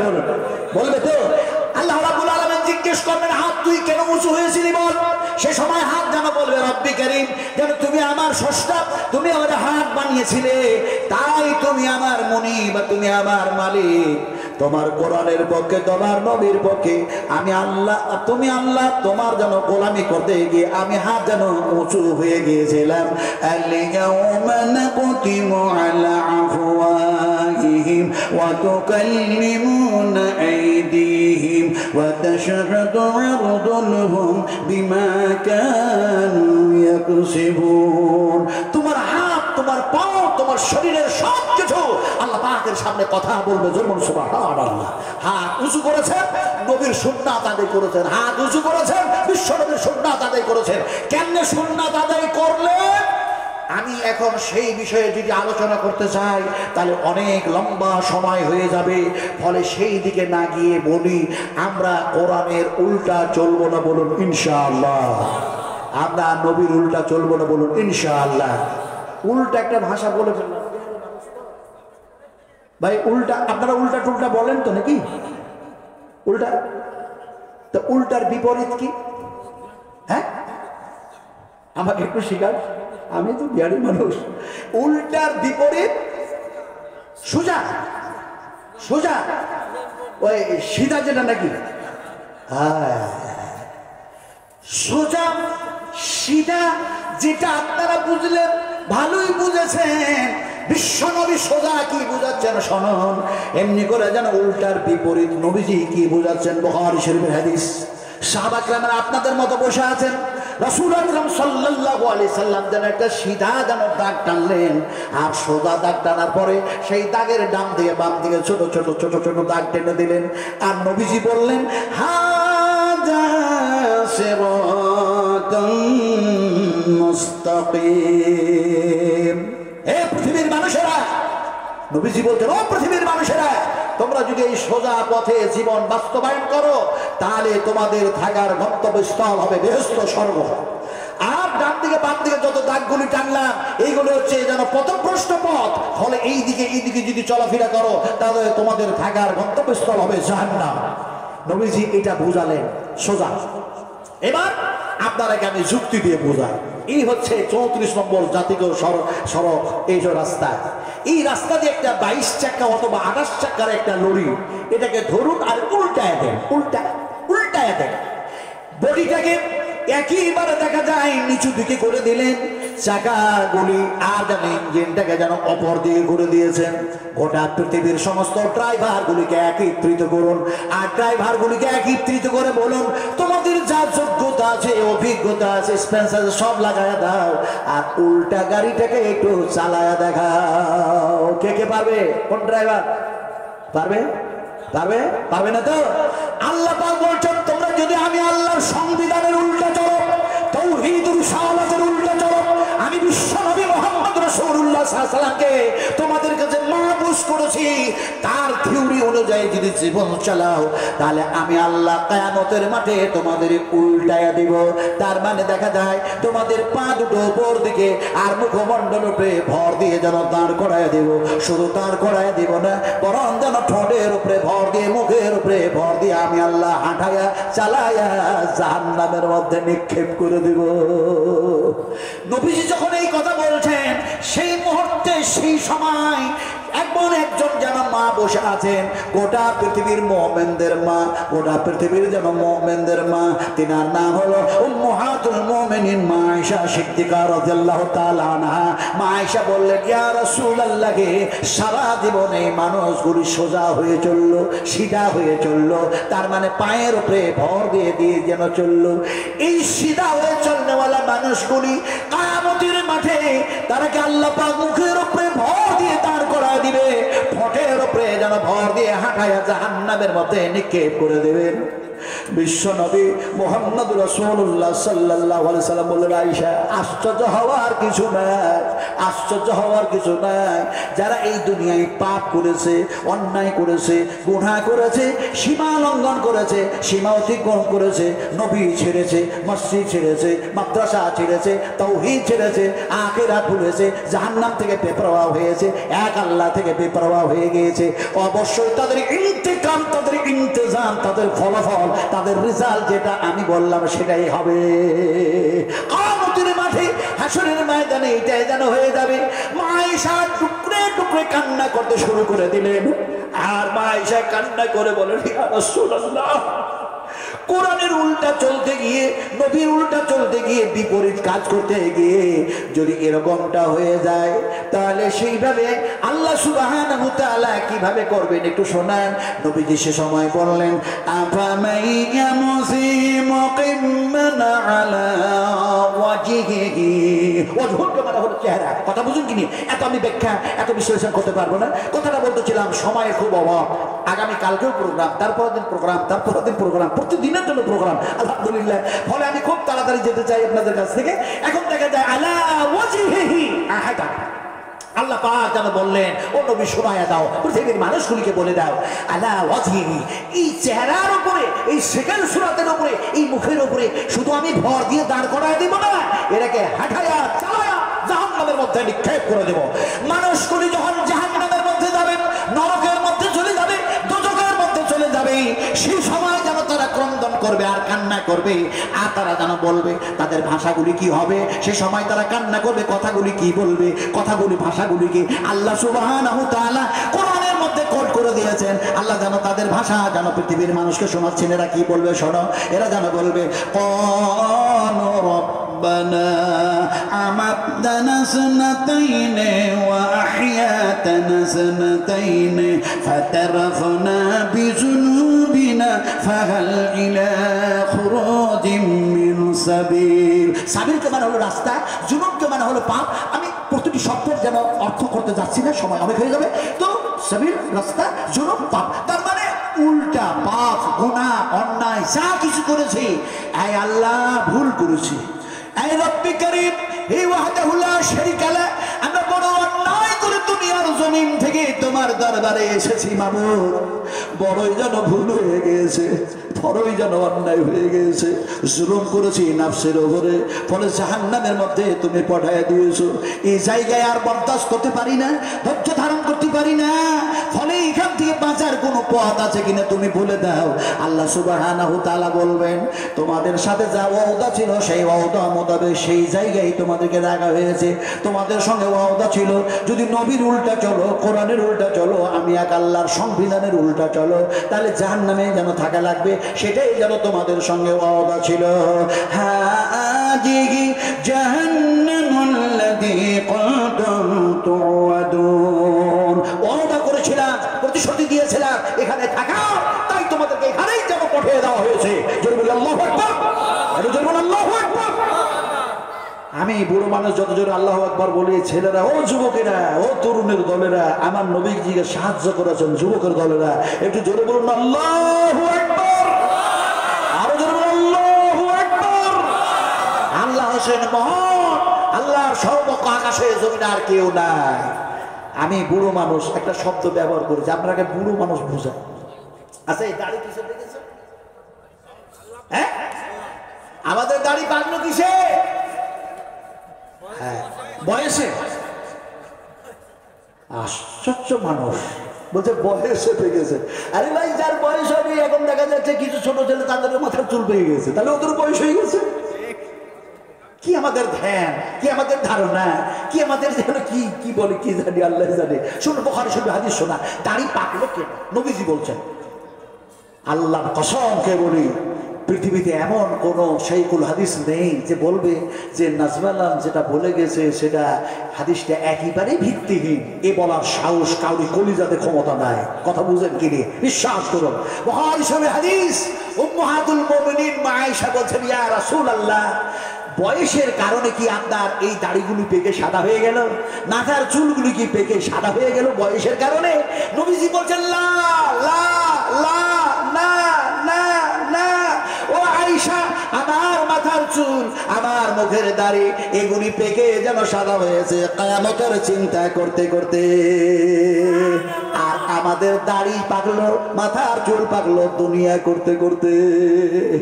দুনিয়া, দুনিয়া একটা কথা বলে ফেললাম, দুনিয়া বুঝি তোমরা? দুনিয়া বুঝেন না? বুঝেন না? দুনিয়া গোল না চাপটা? দুনিয়া গোল না চাপটা? আপনারা গোল বুঝুন, চাপটা বুঝুন, আপনারা বুঝুন। আপনাকে এক্সাম্পল দিয়ে বুঝাই। এক বুড়ো মানুষ দুনিয়া করার কারণে, এক বৃদ্ধ মানুষ, সে যেন আল্লাহর কাছে দোয়া করছে, দোয়া করছে।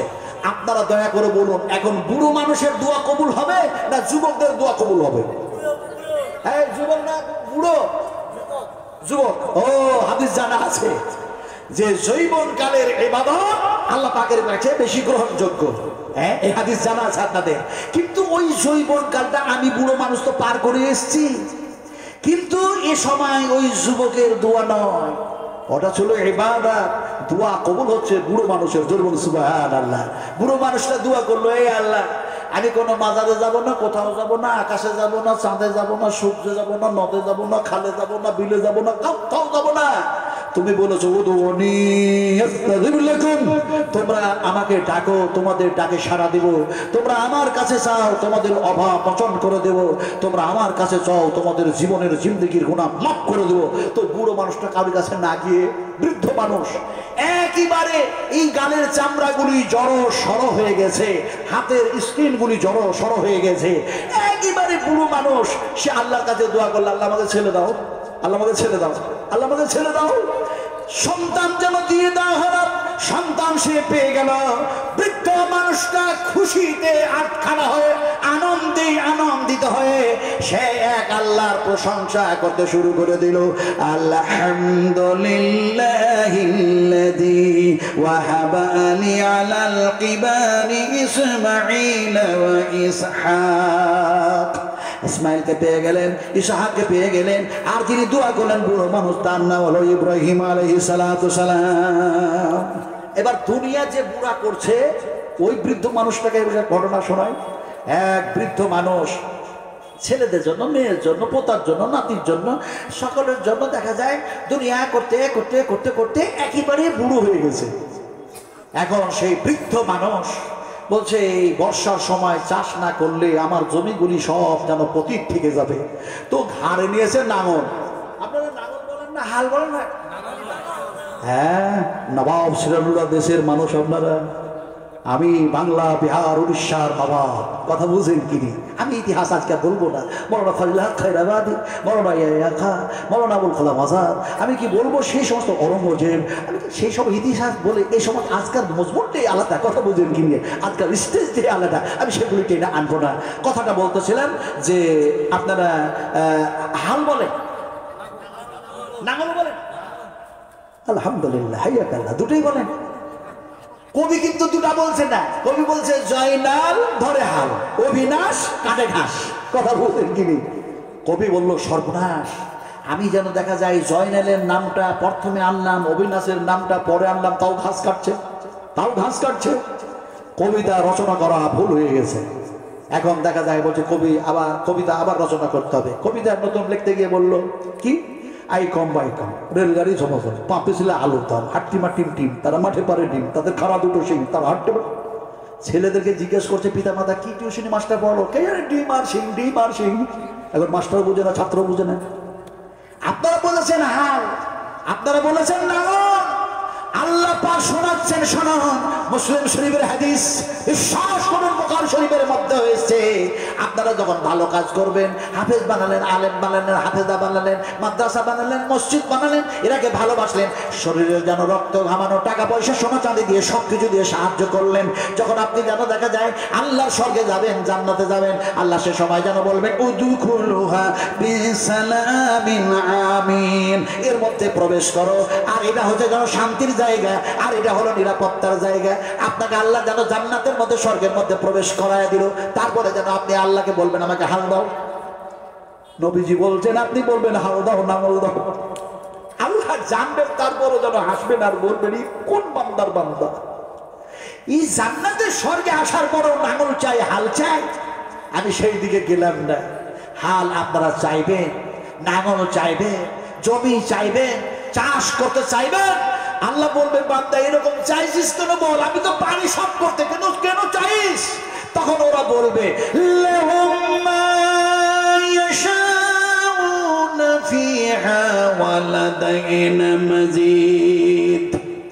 ওরা যেন বলবে আল্লাহ তোমার ওয়াদা আছে, তুমি বলেছো এই স্বর্গে আসার পরে যা চাইবে আমি সব দিয়ে দিব, ওয়ালাদাইনা মাজিদ, এর চাইতে বেশি, তার মানে আমি আল্লাহ দেখা দিব। সুবহানাল্লাহ বললেন না, এর জন্য সুবহানাল্লাহ। ইনশাআল্লাহ আমি যদি কখনো আসি এর বিস্তারিত আলোচনা বিশ্লেষণ করবো ইনশাআল্লাহ।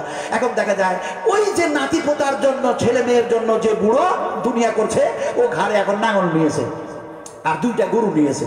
ওই গরুর যেন দেখা যায় ঘাড়ে যেন জোয়ান দিয়েছে, দিয়ে মাঠে নিয়ে যাচ্ছে বর্ষার সময়। এখন হাল বোয়াচ্ছে, চাষ করছে। চাষ করতে করতে করতে শরীরে কাটা টাটা লেগে একাকার, মাটি টাটি লেগে একাকার, আর কপালের ঘামগুলো যেন হাতে পুষে আর বলে আহ আহ আহ আমার কি ছেলে নেই, আমার কি মেয়ে নেই, আমার কি আত্মীয় স্বজন নেই, আমার কি কেউ নেই? যারা আছে তাদের জন্য এত কষ্ট করে দুনিয়ায় করছি, এই চাষবাস করছি, তারা কি আমার খবর নেবেন না?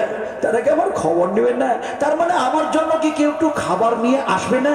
এই মনে মনে মনে ভেবে হালবা অবস্থায় পিছন দিকে তাকায়া দেখে যে কেউ এসছে কিনা, দেখছি ছেলেও নেই, মেয়েও নেই, তার আত্মীয় স্বজন, তার খবর কেউ নেই। বুড়ো মানুষ যেন হাল বোয়াচ্ছে কষ্ট করে, কষ্ট করে হাল বোয়াচ্ছে। এমন সময় বুড়ো বলে, হাই, যাদের জন্য দুনিয়া করছি তারা আমার খবর নেই না, আমি তাদের জন্য মরি আর এত কষ্ট করি। আবার যেন পিছন দিকে চেয়ে দেখি তো এবার কেউ এসছে নাকি। দেখে এক সুন্দরী, এক রূপসী, এক তরুণী, এক যুবতী, এক মহিলা যেন দাঁড়ায়া। বৃদ্ধ মানুষটা বলে, তুমি তো আমার কেউ না, তুমি তো আমার রিলেটিভের মধ্যে কেউ না, আমার বংশের মধ্যে কেউ না, তুমি এখানে দাঁড়িয়ে দাঁড়িয়ে কি দেখো? মহিলা, সুন্দরী যুবতী নারী মেয়েটা বলে, ও বুড়ো, তোর দুনিয়া করা দেখি, দুনিয়া করা। বয়স হয়ে গেছে, এখনো দুনিয়া করো, দুনিয়া করো, আল্লাহ বলে ভুলে গিয়েছো, দুনিয়া করো। তোমার দুনিয়া করা দেখছি। বুড়ো মানুষের রাগ হয় খুব। রাগ হলে কি করবেন? এই রাগ হলে কি করবেন? হায় হায় হায়, লাঠি সেটা পারে করবেন নাকি?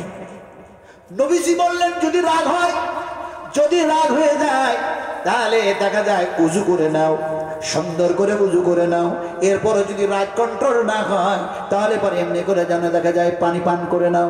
এরপরেও যদি দেখা যায় রাগ কন্ট্রোল না হয়ে যায়, তাহলে তোমরা যেন মাটির মানুষ, মাটিতেই শুয়ে যাও, আর নাফা জাফা করতে পারবে না। আল্লাহ পাক কি বললেন?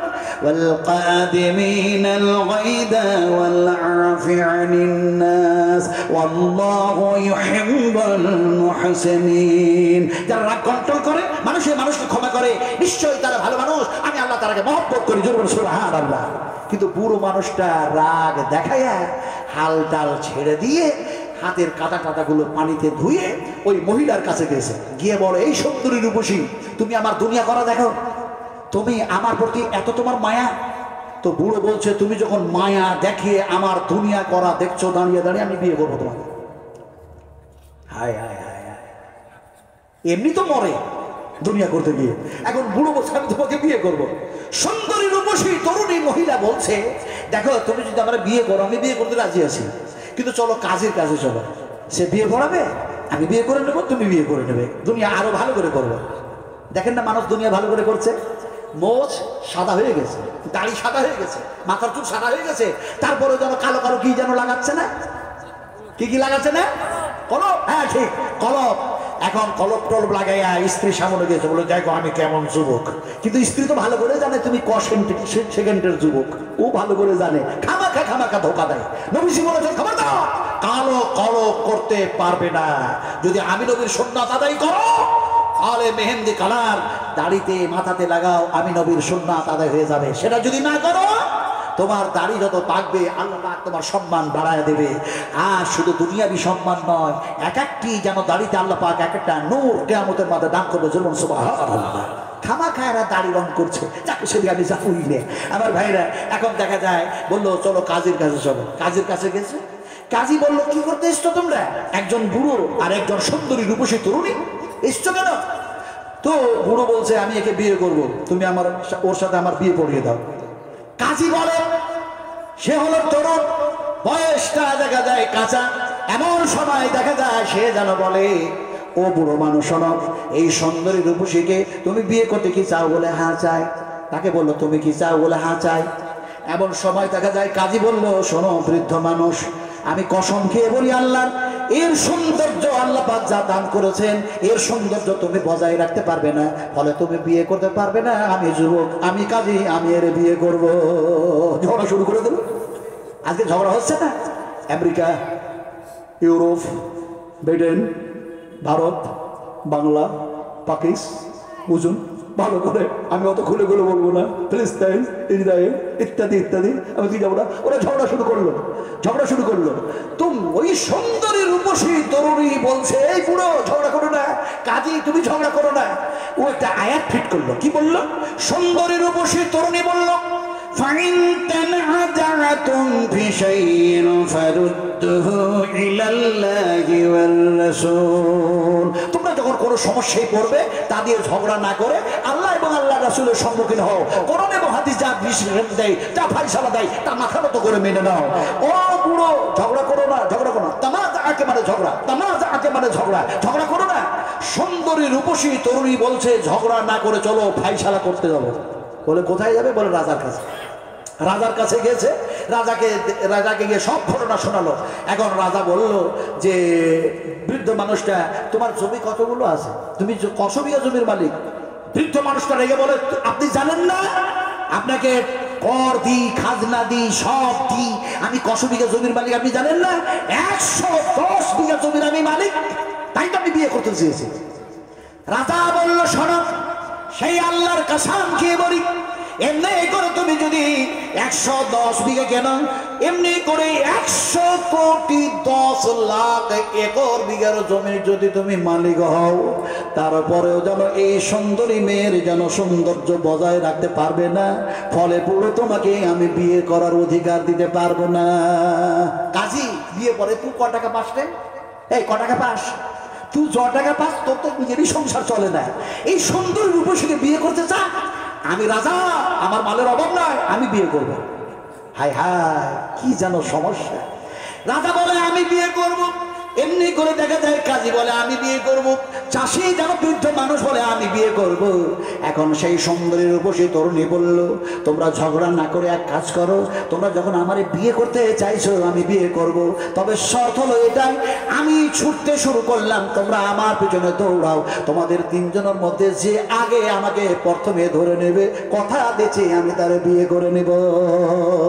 এখন সুন্দরী রূপসী তরুণী যুবতী ছুটতে শুরু করলো, এরা যেন দেখা যায় তার পিছনে দৌড়াতে লাগলো। দৌড়াতে দৌড়াতে দৌড়াতে রাজার তো আর কাজ করার অভ্যাস নাই, কেমনে যেন হুটুপুটু করে লেগে গেল পায়ে একটু কাপড়, উজট খেয়ে পড়লো মুখের ভরে। এমনি করে দেখা যায় সঙ্গে সঙ্গে পড়ার সাথে সাথে কলিজা ফেটে গেল, নাক দিয়ে কান দিয়ে রক্ত আসতে লাগলো। মালিকুল মউত আসলো, রাজার জান কবজ করে নিয়ে চলে গেল।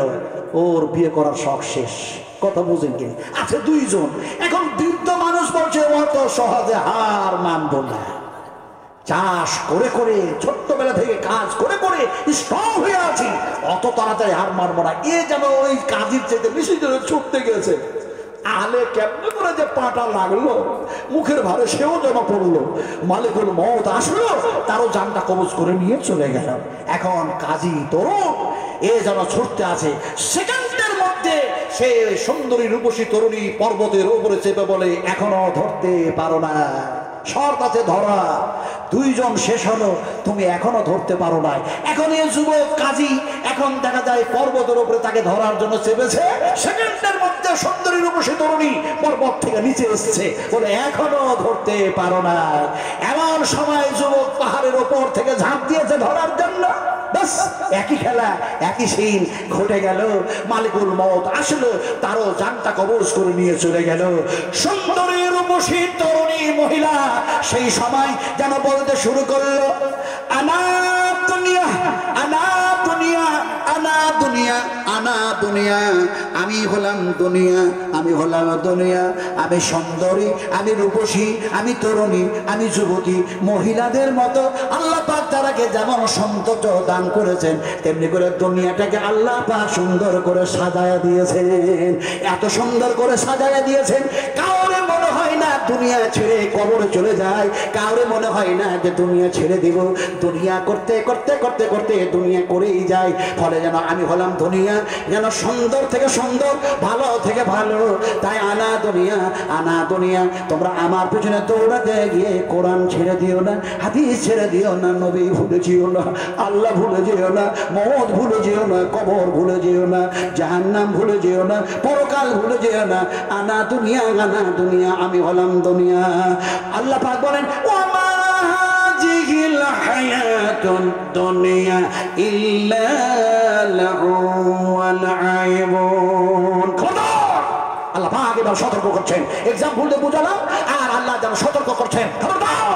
তোমরা দুনিয়ার মধ্যে গাফেল হয়ে গিয়ে তোমরা যদি এমনি করে আমার সংবিধানের উল্টো চলো, তাহলে তোমার থাকার জায়গা হবে জান্নাত। আমার ভাইরা, সোনার টুকরা, কথা বলতে বলতে বলতে বলতে আপনাদের সামনে এমন একটা জায়গায় এসছি যে সেই জায়গায় যে কোরআনের হাফিজ, এমনি করে হাফিজা যারা হয়, আলিম আলিমা হয়, আল্লাহ পাক তাদের শানে যেন বলছেন ইন্নামা ইয়াখশাল্লাহ মিন ইবাদিহিল উলামা। আল্লাহ পাক যেন বলছেন সবচেয়ে যদি আমাকে ভয় করে, সবচেয়ে বেশি যদি টাকা হাঁকা করে, তারা হচ্ছে আলেমে দ্বীন, তারা হচ্ছে আলেমে দ্বীন, তারা হচ্ছে আলেমে দ্বীন। আপনারা যারা এসছেন, মাদ্রাসার সঙ্গে মহব্বত, ওলামাদের সঙ্গে মহব্বত, ইমামের সঙ্গে মহব্বত, মাদ্রাসার শিক্ষকের সঙ্গে মহব্বত, এক কথায় কাঁধে কাঁধ লাগিয়ে যদি আপনি দ্বীনের কাজ করেন, আল্লাহর কসম খেয়ে বলি, আল্লাহর পক্ষ থেকে আপনাদের কাছে যেন রহমত আর বরকত আসমান থেকে নাজিল হবে। সুবহানাল্লাহ। কেমনে বুঝাবো?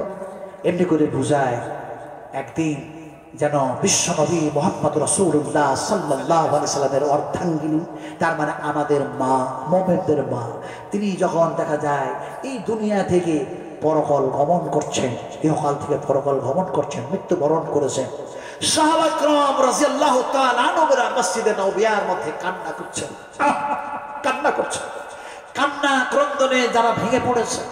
এমন সময় মা আয়েশা দেখা যায় জানাজা নামাজের ইমামতি কে করবে খুঁজতেছে, মানুষ খুঁজতেছে। আরে অনেক দামি দামি মানুষ আছে, অনেক ভালো ভালো মানুষ আছে, অনেক জ্ঞানী জ্ঞানী মানুষ আছে, অনেক শিক্ষিত মানুষ আছে, অনেক যেন দেখা যায় উত্তম মানুষ আছে, কিন্তু দেখা যায় যারে খুঁজছেন সে যাতে দেখা যায় একজন যেন এমনি করে কোরআনের হাফেজ হয়, জানে এমনি করে হাদিসের হাফেজ হয়। সেই মানুষটা কোথায়? অনেক সেই সময় সাহাবা কেরামেরা বড় বড় সাহাবী আছেন, হযরত আনাস আছেন, হযরত আব্দুর রহমান বিন আউফ আছেন, হযরত এমনি করে দেখা যায় যায়েদ বিন সামিত আছেন, হযরত যেন এমনি করে দেখা যায় মাসউদ আছেন, বড় বড় সাহাবী আছেন। তারপরও দেখা যায় হাদিসের যেন বড় হাফেজ কে আছে তারে খুঁজো। খুঁজতে খুঁজতে খুঁজতে গিয়ে ওই মসজিদে নববীর এক কোণে দেখা যায় এমন একজন তলবা, এমন একজন তালিবুল ইলম, সে যেন দেখা যায় তার মাথাটা, মুখমণ্ডলটা হাঁটুর মধ্যে ভরে দিয়ে সে যেন ডুকরে ডুকরে কাঁদতেছে, বলে নবীজি আপনি আমাকে ছেড়ে, আমাদেরকে ছেড়ে চলে গিয়েছেন, জান্নাতের মধ্যে শুয়ে আছেন। আর দেখা যায় এমনি করে আমাদের মা উম্মাহাতুল মুমিনিন মা আয়েশা মা মা বলে ডাকলেও যেন দেখা যায় মনের মধ্যে তৃপ্তি হবে। কিন্তু মা যদি চলে যায়, বার মা মা বলে কেমনে মনের মধ্যে তৃপ্তি দেব? যাদের মা আছে মায়ের সেবা করবেন, আব্বা আছে আব্বার যত্ন করবেন, স্নেহ করবেন, ভালোবাসা দিবেন। কোনটা যে হাদিস আমি বয়ান করবো, আমার মাথায় হাদিস গিজ গিজ করছে, কোনটা বলি? একজন যেন তরুণ যুবক, সে যেন দেখা যায় জিহাদের ময়দানে যাওয়ার জন্য কাতারে দাঁড়ায়া, লাইনে দাঁড়ায়া, নবীজি বললেন তুমি কোথায় যাবে সাহাবী?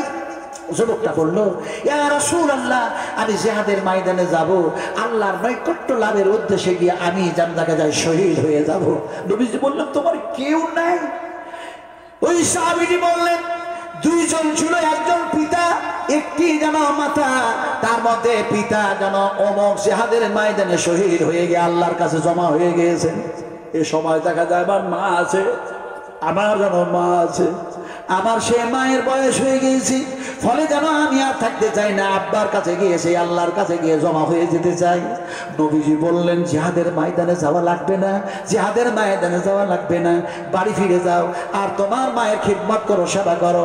আমি রাসূলুল্লাহ বলছি যে জান্নাতের আশায় তুমি ওই জায়গায় যেতে চাইছিলে, সেই জান্নাত যেন তোমার মায়ের দুই পায়ের নিচে যেন আল্লাহ রেখে দিয়েছে। এটা আমি বাংলায় বললাম। ইমাম বুখারী রাহমাতুল্লাহ আলাইহি বুখারী শরীফের মধ্যে বিশ্বনবীর এই কথাটাকে কোট করে দেওয়া হয়েছে। ভাষাগুলি কি শোনো, আল্লাহ নবী বললেন ইজহাব ইজহাব ইজহাব ইজহাব, বাড়ি ফিরে যাও, বাড়ি ফিরে যাও, ফাকরিমহা ফাকরিমহা ফাকরিমহা, তোমার মাতা পিতা সম্মান করো, ইজ্জত করো, খিদমত করো, সেবা করো, যত্ন করো। ফাইনাল জান্নাতা তাহতা রিজলাইহা, নবীজি বললেন সেই জান্নাত যেন তোমার মায়ের দুই পায়ের নিচে আল্লাহ রেখে দিয়েছে। আইরে আমরা মায়ের খিদমত করি, আব্বার খিদমত করি না। যে মা পেটের মধ্যে রেখে এত আদর করল, কত কষ্ট করলো, মারে খেতে দিই না। দুনিয়া করতে করতে মা, হাই মা, যার ঋণ শোধ করা যাবে না। আমরা সবাই মিলে বলি রব্বিরহামহুমা كما ربياني صغيرا সবাই মিলে পড়ুন رب ارحمهما كما ربياني صغيرا رب اغفر لي ولوالدي وللمؤمنين يوم يقوم الحساب আমার ভাইরা যে কথাটা আমি বলতেছিলাম সেই তোলবা যেন কাঁদতেছে হাদিসের হাফেজ যেন কাঁদতেছে তাকে গিয়ে বলল তুমি কান্না করো মা মা উম্মাহাতুল মুমিনিন মা আয়েশা তিনার জানাজার ইমামতির দায়িত্ব তোমারই দেওয়া হলো তোমারই ইমামতি করতে হবে আজ আল্লাহু আকবার সহিহ হাদিস বয়ান করছে বিশ্বাস করুন যে তোলবা হচ্ছে হাদিসের হাফেজ তিনি অন্য কেউ না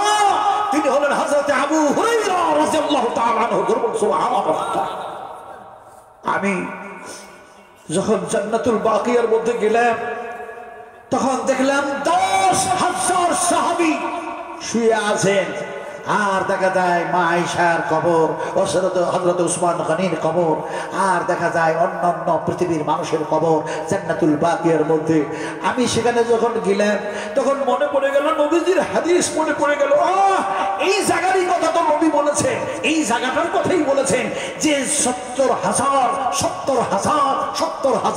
এই জান্নাতুল বাকিয়া থেকে মানুষ করি বেহিসাব জান্নাতে চলে যাবে জোরে বলে সুবহানাল্লাহ কান্না করে বলেছিলাম আল্লাহ এই জান্নাতুল বাকিয়ার মধ্যে 70,000 মানুষ যদি বেহিসাব জান্নাতে যায় তার মধ্যে তুমি একজন আমাকে গণ্য করে নাও যেহেতু নবীর এটা কথা নবীর কথা কখনো মিথ্যা নয় নবীর কথা হচ্ছে সত্য কথা বলতেছিলাম আমার ভাইরা হযরত আবু হুরায়রা উঠলেন আরে তিনি হাফেজে হাদিস দেখা যায় উঠলেন আসার পর সব সারিবন্দী হয়ে দাঁড়িয়ে আছে মা আয়েশা সিদ্দিকা রাদিয়াল্লাহু তাআলা আনহা জানাজার নামাজের ইমামতি করার জন্য তিনি সামনে তিনি আর যেন ঠোঁট নড়ছে না তিনি পড়তে পারছেন এরকম এক অবস্থা হয়ে গেছে হযরত আবু হুরায়রা রাদিয়াল্লাহু তাআলা আনহু দেখা যায় তিনি জানাজার নামাজ পড়ালেন ইমামতি তিনি যেন করলেন আপনাদের ছোট্ট করে বলি মুক্তাসার আলোচনা সংক্ষিপ্ত আলোচনা লম্বা করব না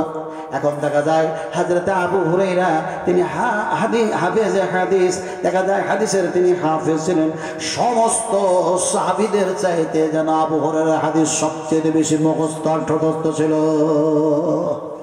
আজকে যদি জানাজার নামাজ পড়ার প্রয়োজন পড়ে আজকে যদি মসজিদে ইমামতি করার প্রয়োজন পড়ে তাহলে একজন হাফেজের দরকার আছে একজন যেন আলেমের দরকার আছে আর হাফেজ আর আলেমের যদি দরকার থাকে মাদ্রাসার প্রয়োজন আছে না নাই বলতে হবে আছে না নাই আছে না নাই জোরে বলি না রে তাকবীর আরো জোরে বলি না রে তাকবীর কথা বলতেছিলাম আজ দেখা যায় মাদ্রাসার দরকার আছে প্রয়োজন আছে শিক্ষা প্রতিষ্ঠানের প্রয়োজন আছে এরপরেও দেখা যায় কেমনে এই মাদ্রাসাগুলি অচল হয়ে যায় এর জন্য কিছু এই মাদ্রাসার শত্রু আছে না নাই নবীর দুশমন আছে না নাই আছে তো আমরা নবীর দুশমন হয়ে নয় বিশ্ব নবীর হাতের পানি পান করে জান্নাতে যেতে চাই বলুন ইনশাআল্লাহ আর বলবো ইনশাআল্লাহ কথা বলতে বলতে বলতে বলতে হয়তো রাত্রি এখন 9টা বাজে মনে হয় নাকি ভাই হ্যাঁ হ্যাঁ 10টা বাজতে যায় আমি মুসাফির আমি বারবার মানে ড্রাইভার আমার মিস কল দিচ্ছেন আমি তো বুড়ো মানুষ ট্রেনে বাসে যাতায়াত করতে পারি না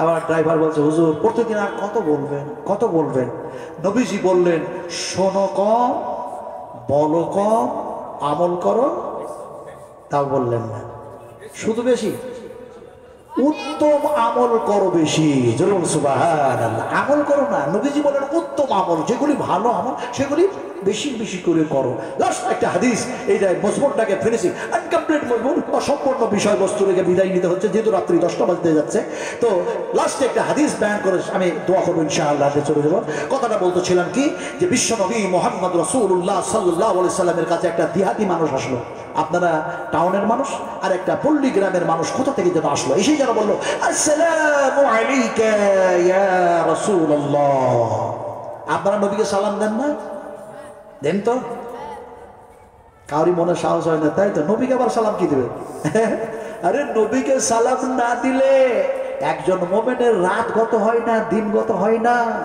ওকে সালাম দিতে হবে আপনি মক্কায় যান চাই না যান, মদিনায় যান চাই না যান, সালাম দিতেই হয়। কেমনে হয়? আপনি যেন সুন্নাত নামাজ শুরু করে দেন, অথবা নফল, অথবা বেতর, অথবা ইশরাক, অথবা চাস্ত, অথবা তাহাজ্জুদ, অথবা ফরজ। এখন তাসাহুদে বসে গিয়েছেন, আর বসে গিয়ে যেন বলছেন আত্তাহিয়াতু লিল্লাহি ওয়াসসালাওয়াতু ওয়া তাইয়্যিবাতু আসসালামু আলাইকা আইয়ুহান নবী। বুখারী শরীফ হাদিস। আপনারা আসসালামু আলাইকা আইয়ুহান নবী, নবী সালাম দিলেন না দিলেন না? এই দিলেন না দিলেন না? তাহলে এখন সবাই বললেন না কেন হ্যাঁ নবীকে সালাম দিই? চিন্তাই করে গেলেন, তাই তো? এই সমস্ত বিদাতি হাবিজাবি কথা বলে না, মানুষ কোথা থেকে সব হাদিসগুলো বলো। আরে কুল্লু বিদাতিন জালালাহ ওয়া কুল্লু জালালাতিন ফিন্নার। কোনটা বেদাতে জালালাহ, কোনটা বেদাতে গান্নি করে যেন পথভ্রষ্ট, কোনটা বেদাতে হাসানা, ইত্যাদি ইত্যাদি আলোচনা করলে 4 ঘন্টা আপনাদের সামনে কমপক্ষে আমাকে আলোচনা করতে হবে। ফলে বিশ্বনবী মুহাম্মদ রাসূলুল্লাহ সাল্লাল্লাহু আলাইহি সাল্লামকে সালাতের মধ্যে সালাম দিতে হয় না, হয় না? বলো, হয় না, হয় না? ফলে ভালো করে শোনুন, সেই লোকটি আসলো পল্লী গ্রামের মানুষ, এসে বলছে আসসালামু আলাইকা ইয়া রাসূলুল্লাহ। নবীজি খেজুর খেলেন। কি খেলেন বলে? খেজুর। আপনারা খেজুর খান না? কটা খান? 1টা 2টা 5টা 4টা, যেমন মন তেমন, যেমন মন তেমন। যখন খেজুর খাবেন একটি হাদিস মনের মধ্যে রেখে দিবেন, এমনি করে কল্পনা জল্পনা করবেন নবীর সুন্নাত আদায় করবো না নবীর নাফরমানি করবো। খেজুর তো খাচ্ছি, কিন্তু নবীর সুন্নাত আদায় করবো না নবীর নাফরমানি করবো, কোনটা করবো? এই নিয়ত নিয়ে যদি খেজুর খেতে যান তাহলে পরে সেই হাদিস মনে পড়ে যাবে, আর যেন নবীর সুন্নাতটা আদায় হয়ে যাবে। আল্লাহ নবী যেন একটি খেজুর যেন খান, আর যদি প্রয়োজন থাকে আর খেজুর যদি থাকতো তাহলে 3টি খেতেন। কারণ যে নবী বলেছেন আল্লাহ হলো পিজুর, আর আল্লাহ পাক পিজুরকে ভালোবাসেন। জোরে বলুন সুবহানাল্লাহ। নবীজি শুধু বলেন নাই, যেন কাজে কামে যেন করে দেখিয়ে দিয়েছেন, আমল করে। সুবহানাল্লাহ সুবহানাল্লাহ। এখন খেজুর খেলেন, আর খাওয়ার পর রাসূল আকরাম সাল্লাল্লাহু আলাইহি সাল্লাম শাহাদাতের আমলটা এটা যেন শুষলেন। লেলানিগুলি আসছে, এ দিয়ে কি হয় কি হয় ডাক্তার থেকে জিজ্ঞেস করবেন, নবীজি বলে দিয়েছেন। যাক আমি সেদিকে আর যাচ্ছি না। এখন দেখা যায় বিশ্বনবী মুহাম্মদ রাসূলুল্লাহ সাল্লাল্লাহু আলাইহি সাল্লাম খাবার খাওয়ার পর তিনি একটা দোয়া পড়লেন। দোয়াটা কি বললেন? ইমাম বুখারী রাহমাতুল্লাহ আলাইহি বুখারী শরীফের মধ্যে সেই দোয়াটাকে নিয়ে এসেছেন। আমি শোনায় দিই এমনি করে, যেন এই নবীজি দোয়া পড়লেন, আলহামদুলিল্লাহি হামদান কাসীরান তাইয়্যিবান মুবারাকান ফি গায়রা মাগফিয়ান ওয়ালা মুওয়াদ্দিয়ান ওয়ালা মুস্তাগনান আনহু রাব্বানা। আপনাদের এই দোয়া তো জানা আছে? জানা আছে তো? নাই, সব কালকে মাদ্রাসায় ভর্তি হন, সব ভর্তি হয়ে যায়। কোনটা যে হাদিস বলবো? মুসলিম শরীফের হাদিস, বুখারী শরীফের হাদিস। হাদিসের রাবী যিনি বর্ণনা করছেন, বয়ান করছেন, তার নাম হলো বারা ইবনে আযাব রাদিয়াল্লাহু তাআলা আনহু। তিনি নবীর কাছে বসে আছেন। নবীজি হাতটাকে ধরলেন আর হাত ধরে বললেন, বারা ইবনে আযাব, তোমাকে এমন একটা দোয়া শেখায় দিব না যেটা তুমি ঘুমাবার পূর্বে পড়ে নেবে, আর যদি তোমার ঘুমের ঘরে আল্লাহ মওত দিয়ে দেয়, আমি রাসূলুল্লাহ বলছি ইসলামের ভিত্তিতে মওত হয়ে যাবে। সুবহানাল্লাহ। কিন্তু ঘুমের ঘরে তুমি তওবা করার সুযোগ পাবে না, কলমা পড়ার সুযোগ পাবে না, আল্লাহকে ডাকার সুযোগ পাবে না। ফলে যেন দোয়াটা যেন পড়ে শুয়ে যাবে। এখন বারা ইবনে আযাব বললেন, নবীজি আমি যে দোয়াটা পড়ে শুয়ে যাব, আর যদি আল্লাহ পাক ঘুমের ঘরে মওত দিয়ে দেয়, তাহলে পরে আমার জন্য ইসলামের ফিতরাতে মওত হবে। সেই দোয়াটা কি আপনি দয়া করে দিন, আমার জন্য বড় উপহার হয়ে যাবে।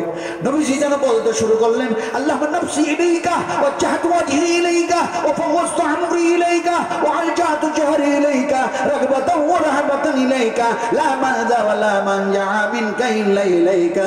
আল্লাহুম্মা আমানতু বিকিতাবিকাল্লাযী আনজালতা ওয়া বিনাবিয়িকাল্লাযী আরসালতা। এটা পড়ি তো। হায় হায় হায় হায়, আজকে আমরা কোথায়? আজকে আমরা কোথায়? আমাদের শিক্ষা, আমাদের সেই সৌন্দর্য, আমাদের সেই আদর্শ আজ কোথায় আমরা হারিয়ে ফেলেছি ভাই। কথা বলতেছিলেন, উনি এসে যেন সালাত দিলেন, আসসালামু আলাইকা ইয়া রাসূলুল্লাহ। নবীজি আপনি এত বেশি কিছু শোনাবেন না, অল্প শুনে যাতে আমল করতে পারি, আল্লাহর যাতে জান্নাত লাভ করতে পারি, এই ধরনের কিছু কলিল কলিল কলিল কম কম কম এরকম কিছু আমাকে হাদিস আপনি শোনান, আপনি কথা শোনান। আল্লাহর নবী সে সময় বললেন, এই আল্লাহর বান্দা, এই আল্লাহর বান্দা, এই আল্লাহর বান্দা, এক আল্লাহর সঙ্গে শিরক করো না, এক আল্লাহর সঙ্গে শিরক করো না, ইন্না শিরকা লাযুলমুন আযীম। খবরদার, এই গুনাহ হচ্ছে সবচেয়ে বড়। খবরদার, এক আল্লাহর সঙ্গে এমনি করে কাউকে শরীক করো না। এই আল্লাহর বান্দা, এই আল্লাহর বান্দা, ফরজ সালাত, ফরজ সিয়াম, ফরজ নামাজ, ফরজ রোজা ছেড়ে দিও না, ছেড়ে দিও না, ছেড়ে দিও না, ছেড়ে দিও না। এই আল্লাহর বান্দা, এই আল্লাহর বান্দা, এই আল্লাহর বান্দা, যাকাত দেওয়া বন্ধ করো না, বন্ধ করো না। তিনটা কথা নবীজি বলে দিলেন, ব্যাস, খুব কম কথা বললেন। সেই মানুষটা, পল্লী গ্রামের মানুষটা শোনার সঙ্গে সঙ্গে বললেন, আল্লাহ আল্লাহ আল্লাহ আল্লাহি, আমি এক আল্লাহর কসমকে বলি ইয়া রাসূলুল্লাহ, আপনি যতটা বললেন তার কমও করব না, তার বেশিও করব না, তার কিঞ্চিত পরিমাণ কম করব না, তার কিঞ্চিত পরিমাণ বেশি করব না। কসম খেয়ে নবীর সঙ্গে কথা বলে লোকটা বিদায় নিচ্ছে। সাহাবা কিরামরা সেখানে যারা বসেছিলেন লক্ষ্য করলেন সাহাবীদের দিকে, আর নবী বললেন, ও আমার সাহাবীরা, ওই মানুষটার দিকে চেয়ে দেখো, ওই মানুষটার দিকে চেয়ে দেখো, ওই মানুষটার দিকে চেয়ে দেখো, যে মানুষটি কসম খেলো আর বললো এর কমও করবো না, বেশিও করবো না। নবীজি, আমি রাসূলুল্লাহ বলছি এই লোকটা হলো জান্নাতি। আমরাও যদি নবীর কথা মোতাবেক যদি আমাদের জীবন বাস্তবায়ন করি, তার কমও না করি, তার বেশিও যদি না করি, নবী যতটা বলেছেন ততটাই যদি করি, আমরাও জান্নাতি হব। বলুন ইনশাআল্লাহ, আরো বলুন ইনশাআল্লাহ।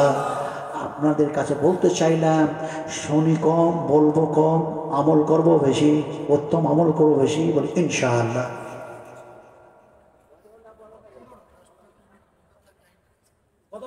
করেন না 10টা 15, আরো 15 মিনিট আছে, 11টা, আরো বেড়ে গেল,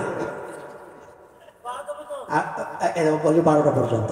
কত বোঝেন কি আমার ভাইরা? আল্লাহ আল্লাহ রাসূলের কথাগুলি শুনতে শুনতে আর বলতে বলতে দেখা যায় শুনতেই মন যায়, বলতেই মন যায়। কথা বুঝেন কিনে?